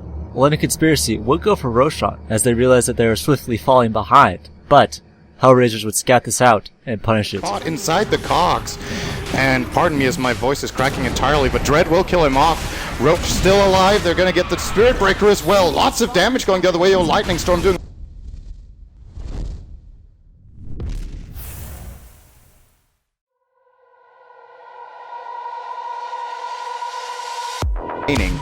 HR with a big steal, and this just looks like it could be a very quick game. She's even going to try for the steal and fail. Full team wipe. That's ambitious. You got to give it to him. That wasn't. Do you think LC were that far behind that they go for that play? I mean, what else do they do? How do they get it? I think they stall pushes. They stall pushes with like a Leshrac spam, and then they look for a good charge in with a big Quap ultimate to start the fight. And it just seems really unlikely that they'll be able to pull that off with a... Okay, let's say that if that doesn't work out, then they can just split push with Lycan, and then, I mean, they're not going to be able to push as fast, but, I mean, I definitely agree that they were behind, and I definitely agree that they had to do something, but it just seems like it was way too desperate a measure, way too obvious that, and HR just read it completely. Very nice play from Dread, though, and I don't know, the SD Lesh seems very, very weak. And I mean, support Lesha doesn't even seem that strong anymore. No, I like him a lot more in core these days. Teams have been successful running him as support, especially together with Shadow Demon, but it's a really volatile duo where it can go really well or really wrong. And in this game, it's the latter. They're going to go for the charge in on Arts. He still has the Aegis though, as Dread gets a hook shot. Nice Sonic Wave, going to clip 3, if not even 4 there, but Spartan, 3-shot by Afo Ninja. He's going to go onto the Spirit Breaker as well. Now the swap on Quap. They're getting completely run over, not even losing a single hero yet, not even losing a single hero in like the last. Like, none of these heroes can take like more than 4 or 5 hits from a Draw Ranger. Quap links in. Oh, there's a swap onto Spartan again, and a okay. That's a Draw Ranger for you. Hook shot onto Lesh, and will be another easy kill going the way. Because of the huge gold lead out of Hellraisers, London Conspiracy were never able to really get a good team fight off. And because they got behind so very early, Hellraisers were able to push extremely quickly. In the end, Hellraisers played their push comp perfectly, and London Conspiracy were unable to counter it early. And now on to the second game. Early on, the core of Leshrac and Shadow Fiend had a very bad time. Very good position, I do believe. Hellraisers needed to win this game to have a chance of qualifying. He doesn't, never mind. Actually very unusual to see that. There's a roar onto Afo Ninja. Can they bring him down before he gets refracted? Oh, absolutely not even close. And Leshrac doing what he can, finds Gotham on the side. Afo Ninja now might be he got in way too deep all of a sudden. Thought they had the advantage there, and well, he survived the roar. They could have probably just taken that dissing Omni Slash. That's a huge deal, and I think the sacrifice is worth it for HR. Alright. The sacrifice looks like it's going to bring them a Roche as well. Chen not really contributing too much, but both Tia and Jugger, of course, are going to be easily able to do that. There's a hookshot from Dread for the south side. Madara isn't even going to play his hero this fight, it looks like, or maybe actually gets a bit of damage off. What a death ward coming in from Skanks, doing lots of damage. Afo Ninja, he's got the Aegis, will probably have to concede it here, but what can they get out of it? There's the Meld Strike, another stun comes out onto Arts, who has already used the Omni Slash. They need to finish Afo Ninja off. He's going to keep living because of this damn healing ward. Finally, they bring it down. Arts in the spin, looking for Skylark at the back. Static Storm, Kinetic Field. In the meantime, catching off Skanks. He is definitely going to be brought down here by the Chen. And now the Glimpse back as well onto the Shadow. Sorry, not the Shadow. The Ogre in the middle of everything. 4 kills, only for the Clockwork as well as the Aegis. This gave Hellraisers a slight lead, but they did get a bit too aggressive and unfortunately had a couple bad fights. Ogre on the front lines, taking up a lot of damage. There's a good Requiem coming out from Kaiser. Dread, however, isolating them nicely here. Still not enough as it looks. The Static Storm trying to basically zone or control 2 heroes here. It is successful. Nice Lightning Storm coming out from Madara. And even better, 2 heroes stun. And Afo Ninja now is going to die as well. It's looked to be a 4 for 2. Chen too late to the party. And HR getting a little bit too excited at this point. A little bit greedy in their pushing. I'm very surprised they didn't bring in Chen for that push. I don't know if they had Static Storm as they just ran around the short path in the corner. Now, if they didn't know until now, they definitely know by now with that rocket. But can they get in? They're getting zoned out by the big bad Ogre. There is a hook shot by Dread going in. That's just going to get him killed for nothing. Can't follow up. The team is going to try to come in here with a Static Storm, Kinetic Field, only catching the Beastmaster. However, TA doing a lot of damage to the Omni Slash as well. Some good bounces onto the Shadow Fiend. Will be a trade-off here. Afo Ninja is fighting Madara. That is not a fight that TA is going to win without a BKB. Now Arts caught, but he will be Glimmer Cape, still brought down with the offensive Urn Charge as well as the Ogre's Ignite, I believe that was. And now Chen being run down as well. Another destruction by LC, 4 for 1. Will also be claiming the Roche most likely. They are missing their Shadow Fiend, but I believe that he was brought down more than low enough for them to easily claim this. Another 2K swing. Dread didn't have the best hook shot. Hellraisers just didn't have enough damage as their Templar Assassin did not have a BKB, and their Juggernaut was not able to singly carry the entire fight. Roar, however, comes out, and the Requiem hitting everyone. Lots of damage reduction. Afo Ninja simply can't run in and fight. He's BKB'd up, but can't contest them at all. They're going to buy back the Clockwork of Dread, but with Hookshot already used, can't really pose much of a threat. They're going to run back both the Chen as well as Disruptor, trying to heal up a little bit with the Healing Ward. Afo Ninja actually almost getting killed by a Boar and a ranged Necro Book. Are they going to bring him down here? Because then it's over. No buyback on him. He does have the cheese, however, holding onto it as long as possible. Now he's going to pop it. They found Madara again. He's in Kinetic Field, Static Storm. Do they have the damage? They might. Yes, they do. Yes, they do. Arts looking for Skylark at the bottom, forcing him away, but Kaiser barely taking any damage in this fight. Just going to lay into Arts now, who needs to be very careful, dropping down to a quarter of health, being sent back by Chen. Ogre tries to go for the Fire Blast, does not get it off in time. but Lesh buys back, he ports back in. He was difficult to kill once. Can they do it again? I don't think so. Alpha Ninja looking for Spartan, getting blown up. No buyback TA for a minute and a half. Got him. Pops the Ghost Scepter, trying to run out. Will make it away as it looks. The aggressive run charge back again here. Has already reached the fight once more. Shadow Fiend going for the racks. And HR, it's time for the Hail Mary play. You have no other option. Immediate roar onto Arch. GG. Hellraisers are done. Man, they were one of my qualifier predictions for Group B, but they just a couple of really heart-wrenching losses for them in the series versus Na'Vi, one of the games versus Yellow Submarine, and now this. And now into our next game, Yellow Submarine versus Vega Squadron. Early games, both teams would meet up at the rune spots, but one team would come out with a very significant advantage, as the Visage would get 2 early double kills with Soul Assumption, giving him a very good early lane. However, Tidehunter top lane would have trouble again and again against the aggro tri-lane of Luna, Rubik, and Io, and unfortunately, Yellow Submarines did not do much to combat this. They did not rotate him out of the lane or anything like that, and just let him eventually feed the Luna a lot of kills. In mid lane, the Quap managed to have a good start, despite Yellow Submarine trying to keep her down. Because of this horrible early lane for Yellow Submarine, they were forced to 5-man in the jungle. But Vega Squadron were able to catch them out, and with a good IO relocate, were able to get a ton of kills. Yellow Submarine just fell apart early and did not attempt to fix it, which gave Vega's cores a lot to farm and let them roll teamfights.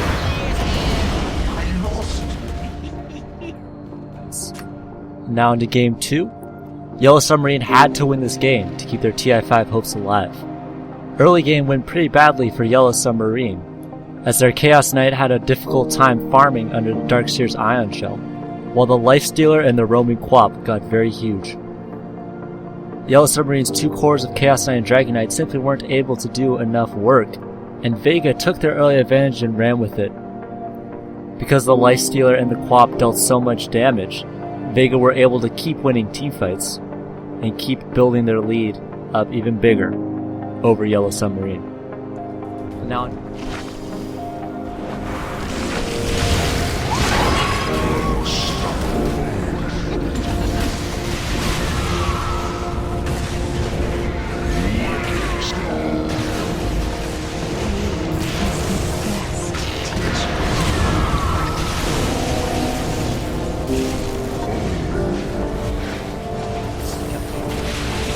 Radiant's bottom tower is under attack.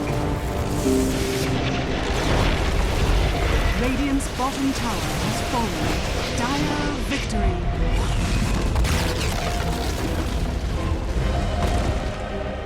So that makes a little more sense. Okay, that's gonna be fun. Guys, are we gonna be seeing the Agnums willy-nilly? Little trades between supports here, but this is the lanes do settle here. Any particular laning matchup you're going to favor from either side. Funnick now going to be our off-lane Earthshaker, but he's going to be going against a Razor, and he is already like, don't even think about it, buddy. If you get close, I'm going to dish out the link. We're not going to let you get a whole lot of this, but is it more important for one side or the other to really come off to a fresh start?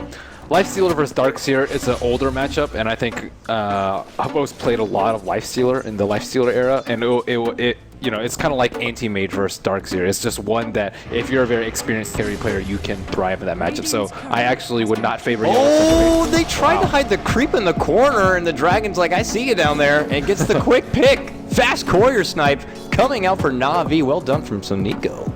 Both of Na'Vi's supports spending a lot of time to try and shut down Yellow Submarine's cores. At least the Razor Body's lonesome. Gonna get it flanked from behind. Here goes Sonico, continuing to put out the work. Gonna get the slow out here, and now comes the open moon. Static Link is gonna help nerf down the damage, but he still can't get away from this. Looks like he's not gonna be going anywhere. It's gonna be first blood for Na'Vi to stay in the dark and keeping Yellow Submarine guessing. Now a committed jumper behind. Look who's coming over from the cliffside, now flying on forward. And this is a great positioning setup from Na'Vi. The Rubik looking to come in, but it's gonna only... Oh, he gets the return kill. So it ends up being a 1. With Clockwork of being able to manipulate the creep wave position. And it looks like he's going for his own soul ring. But yeah, so Nico is using this Winter Wyvern in a very aggressive way, something we haven't seen a whole lot of. And bit of history repeated. Rubik going to be coming in this time. I imagine the Cold Embrace should be ready to go. Barash looking to kind of go toe-to-toe. There's the Embrace. He's trying to make a run. Ooh, barely alive. No, not going to be happening. He actually ends up going down. I don't know if that was an attempted deny, but it looks like nonetheless, another victory for Na'Vi, the Yellow Submarine, giving them a bit of their own medicine. And maybe it's actually going to be a bit uncomforting here for Yellow Submarine. Look at this. Shadow Fiend can't even safely farm on the side. Here comes Trouble. Do they get close enough for the disruption setup here, or at least slow? There it is. And with that, they're going to get the disruption out. There's the Soul Catcher. Can the two supports alone get the job done? It looks like they can. Na'Vi was also able to get a couple of good fights with their gigantic AoE lineup. They charge on in, but they're caught all together. A huge curse is going to drop them right there. Funny looks to move on in. They get the pull back. The wall is going to be there, so they couldn't really capitalize too much on all them being together, but now they got the scream. They dish out the huge damage. Oh no, Yellow Submarine. It is indeed going to be a sinking ship down to the bottom abyss. Na'Vi wipe out the 5. They lose no one. Oh my god. That is heartbreaking. If you're Yellow Submarine never stopped their aggressive playstyle, but Na'Vi were able to perfectly counter it. Too certain. Na'Vi gotta be feeling pretty good about pulling this Wyvern out. When teams are down 17-2, you usually don't see them venture to the opposite side of the river, and Yellow Submarine probably headed toward Lambs to the slaughter. Man, it's just all over the place here. They just are continuing to look to get punished here if possible, but they're desperate to try to get any sort of inkling to get back into this game. Now it could come in the form of foes, a little overextended, but look who comes in from behind. Dendi with the huge wave is going to be able to secure a godlike streak. And it's just still Na'Vi being the janitors here, wiping the floor of Yellow Submarine. Another 5-man wipe. Yeah, that's GG. It's over. Now into game 2, Yellow Submarine picking Pudge on Na'Vi, the first time a team had ever done that in Pro Dota. And right at the start, PSM showed what he could do with the character. They've practiced this before. They're going to go for it regardless here. Dendi will then look to level up, but they have the Sven right behind. They got enough lockdown that they're going to get the first blood. That is crazy. Yellow Submarine, ladies and gentlemen. These kids are crafty. I love it. Elevate him to that sort of game, which is what Puppy did a lot, but our style doesn't really play around Dendi the same way and focuses on other parts of the map. Can't help but wonder if Dendi himself probably chuckling a little bit of how ironic he gets caught with the first blood from a Pudge, who is now at the top lane here, looking to scout out a setup here. He gets the pull and the hook. Oh, they like the easy setup from the Sven stun. Now they're looking to charge on in, and again comes the Fissure thereafter. Able to get disruption. Artstyle cuts to the correct direction to the left-hand side. He might be able to make it away, and he will. Dendi already committing on forward, looking to get his own finish right there, and they do. Drop the Sven somehow, some way. Artstyle able to make it away from trouble. That was really close. Good heads up with the disruption. Bottom lane, very, very, very weak and wounded Dale. But nearby, playing down the obs, getting that bit of extra vision on the side, still just sporting his level 2, and he might need to use that hook to maybe save the Darkseer here. Will he get the hook off to help him on out? He's in trouble. Where's our Pudge at? He's not going to be that safety line, it looks like. He's busy trying to go for a pull instead, and because of it, Darkseer is going to go down. This game, Yellow Submarine's super aggressive playstyle would actually work out, and they managed to catch Na'Vi out of position multiple times. Look at those kills, hoping, okay, nice little pullback onto the bird, so Nico could be in trouble here, and they got the haste on the Pudge.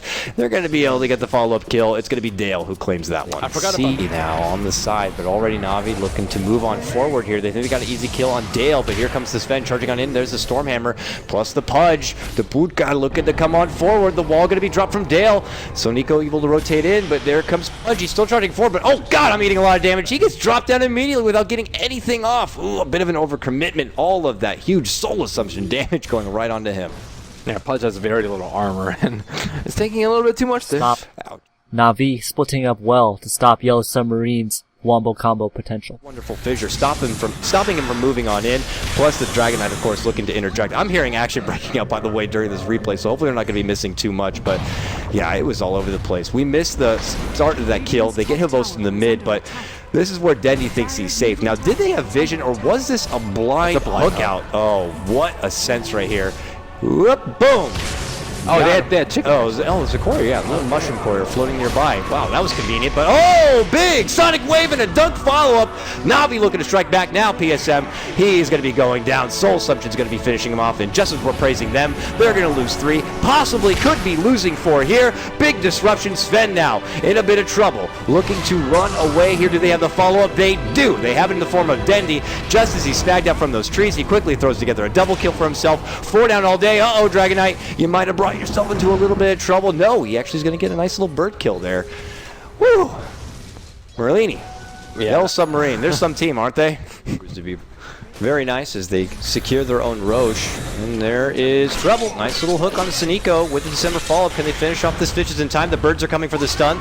They do get the bird, but they might lose their punch. Big Sonic Wave, but they blink themselves into trouble. Dragon Tails right there. Your Aegis is going to be going down.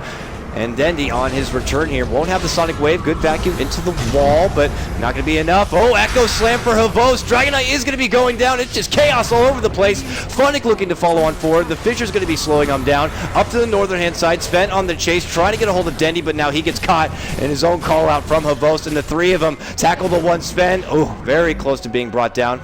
And, well, pretty ridiculous, but uh-oh, Darkseer already scouted out. Nice heads up from the birds, means Havos is going to get the jump in, and that's a quick dunk.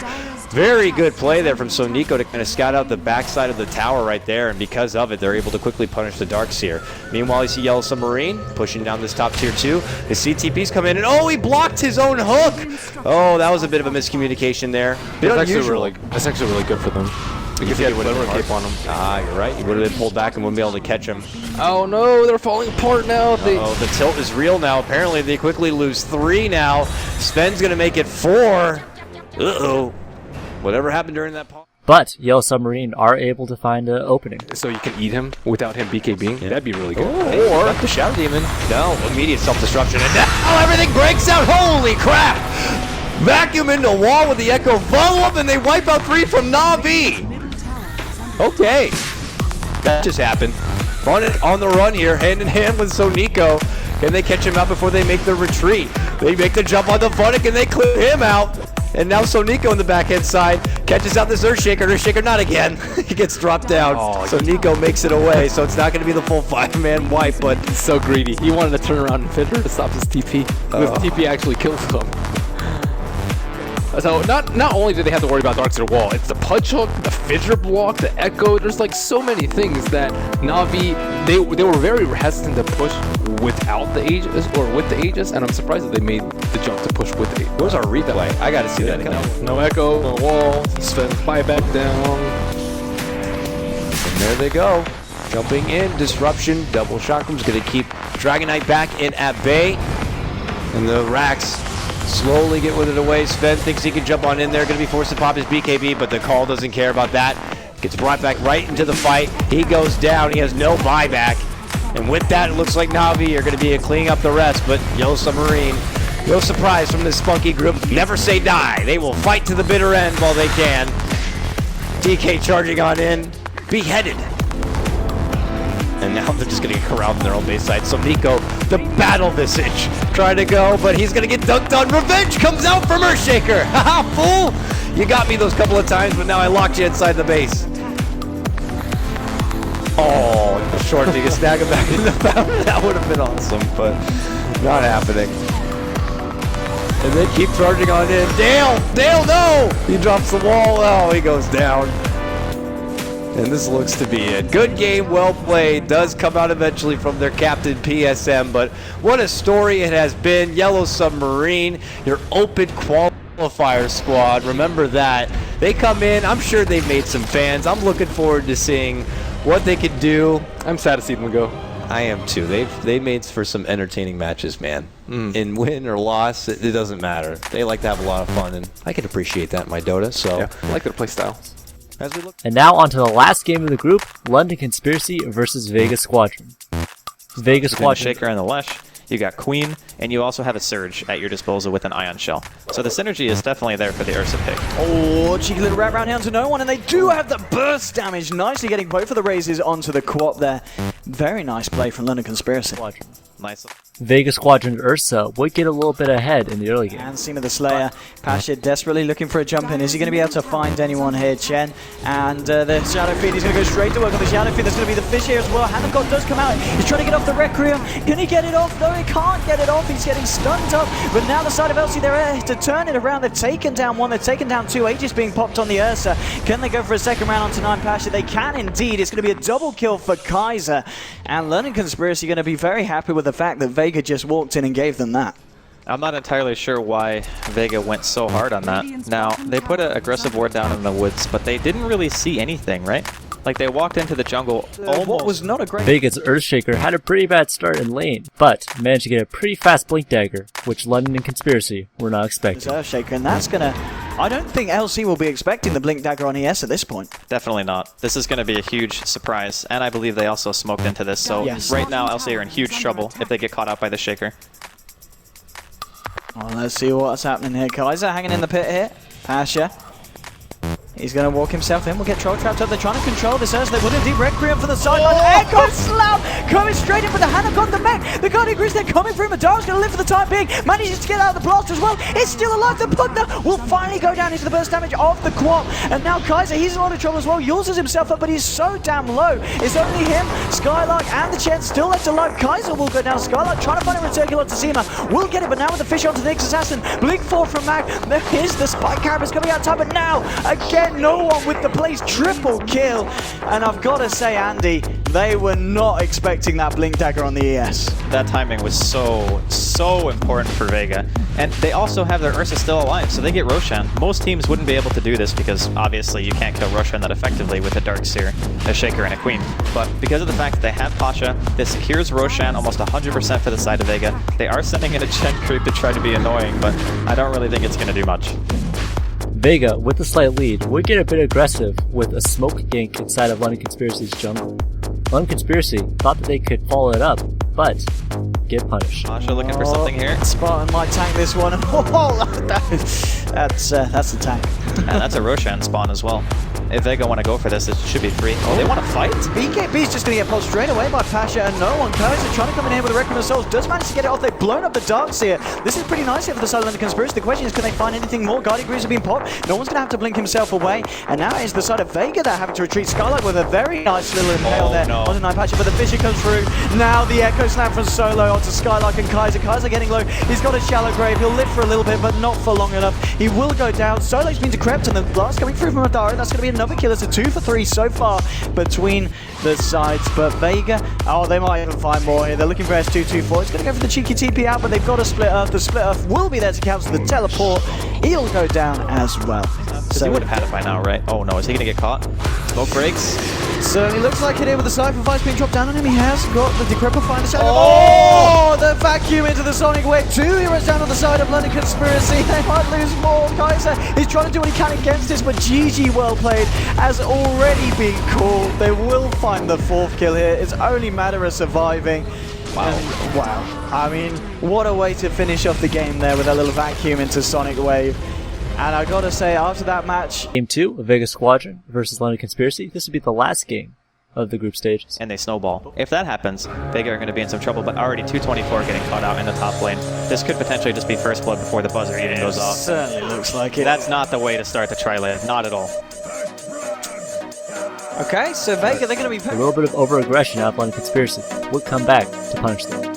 After a good rotation out of the double damage Shadow Fiend. But the question is, can they die for this and can they find anything in return here, Vega? Solo, he will tick down, he will fall. 9 Pasha trying to find a return kill onto Spartan here with the right click. Spartan's going to be able to juke it down. He's got a salve as well. Pasha in a bit of trouble now. He'll try and take down the Viper. Seema trying to get himself back in range. He's got a poison touch in a couple of seconds.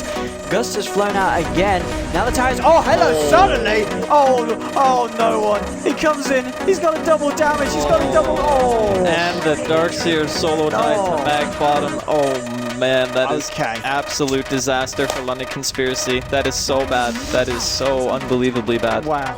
Both teams would then transition to a push lineup as Vega had a very strong push with the Drow Ranger. Drow Ranger now being level 6. Here we go. The TPs are coming in from the side of London Conspiracy. Gust, very nicely done again, catching out the Rubik and the Undying. Kinetic Field's popped out, and now they're on the wrong side of the Kinetic Field, but they have got the Tombstone down, London Conspiracy. They're going to be happy continuing to fight into this one. 9Clash will have to TP out, so he gets the glimpse onto Rubik and looks for the TP out. Oh, nice little cheeky play there, and will be able to escape from this one. Undying was able to find the Glass Drow Ranger. Seema the Slayer tries to TP out, but the Vacuum's going to be there to cancel it, and London Conspiracy getting themselves a couple of very nice kills off the side of Vega there. Vega would go for Roshan, but will get caught out by London Conspiracy. Side can do here. Vega, they've got a fair bit of punching damage. They're bringing Roshan down to half health. Kaiser There's no Requiem here. There's going to be a surge onto Spartan, but the Static Storm getting thrown down very nicely. Going to make it very hard for London Conspiracy to try and get themselves in the fight. Kaiser's managed to walk his way around, and with the Ice Shell as well, they will bring down Solo. Now they're going to look for more. Vega, they're trying to TP themselves out. 9Passion will get out. No one on Seema. Seema escapes. No one, he's still stuck in the pit. It looks like they will be able to bring down this Shadow Fiend. It is a 2-for-0 trade. They're favoring the side of London Conspiracy, and it looks like they will be able to get Roshan off the back of this one, so a very nice initiation there from London Conspiracy. They went in with none of their ultis. Like, the Beastmaster wasn't in the area at all. The Shadow Fiend did, which means that Vega will see the fact that he's not pushing and probably assume that he's coming back. And yeah, they want to go for kills. Oh, actually, Solo cancels his own TP, then gets Vacuum back into this. Has dropped down the Kinetic Field, trying to buy some time for the rest of his team to get away, but Seema the Slayer, he's stuck around as well. And Solo, he's going to be in a fair bit of trouble. It's only the Dazzle that's going to be able to back him up. There'll be the Glimpse. Bringing him back, the Rubik was able to steal, and that's going to allow them to find that kill onto the Disruptor. Now with the Dragon Tail and Seema the Slayer does get off that Shallow Grave, but without a TP, he's got nowhere to run. He'll look for a cheeky deny from the neutral, but it's not going to happen. That's going to be a killing spree for the Darkseer. And London Conspiracy once again overstayed their welcome after taking a tier 3 tower. Unfortunately, the Aegis on the Dragon Knight would expire right before the fight. That's pretty big here, because now London Conspiracy, they're going to be able to take the tier 3. Can they take anything more here? Kaiser's been surged up, the armor is ticking down, he's coming down towards the negatives, gets the Dragon Tail onto Seema, is the damage there? No, the Bacon's going to be there, it's going to be fine, he's got the Shallow Grave. Now they can try and turn this one around. BKB's been popped by no one. They've been able to take 2 heroes down from the side of London Conspiracy, make that 3 as the Darkseer falls as well. Now Kaiser, he's stuck between Maggie, stuck between Solo, he's stuck between no one, and no one will find the double kill. They're going to be able to bring down the Rubik as well. So what looked like a very nice position for London Conspiracy to be in after they were able to glimpse back the Drow Ranger. Just went absolutely awfully. No one turns up with his BKB. You know, we've got Mag getting in there, and it's just too much. It's too much, and the fact that they lose all 5 heroes trying to push up onto the racks, that was not the play. For Look at the damage. Like, no other offlane hero can do what he just did. Oh, London Conspiracy might be losing more hero. Maybe they can try and find a kill in return. No one is forced to pop the BKB. Will be able to take down the Tombstone. Now trying to turn his attention towards Madara. Adara will just fly himself away on the Viper, and now Spartan, the armor's ticking down. Requiem of Souls has come out from no one, and it's been stolen by the Rubik. He's going to use it back in return. Does bring no one down, but by a huge chunk of health. In fact, about half his health going down there to the Requiem that was stolen by Rubik. No one's still alive thanks to the Shallow Grave. It looks like he might go down here. No, the evasion is helping out there. He will go down, but he's got the Aegis. He is ready for round 2. The side of Vega here is Vega. Very close. Here we go. Kaiser coming in, but he's just going to take a Requiem of Souls here to the face. Dragon Knight will go down. That was a dieback from Kaiser. He will fall. The stolen Requiem comes out, but GG well played is called. Ladies and gentlemen, Vega will be progressing to the bracket stage of the TI5 EU qualifiers, and London Conspiracy, they've hit the end of their journey here. They will be going home, but I've got to say, LC, they've done very well to get this far, and very well to take 2 games against Na'Vi, and of course get a lot of draws against the rest of the teams in this group.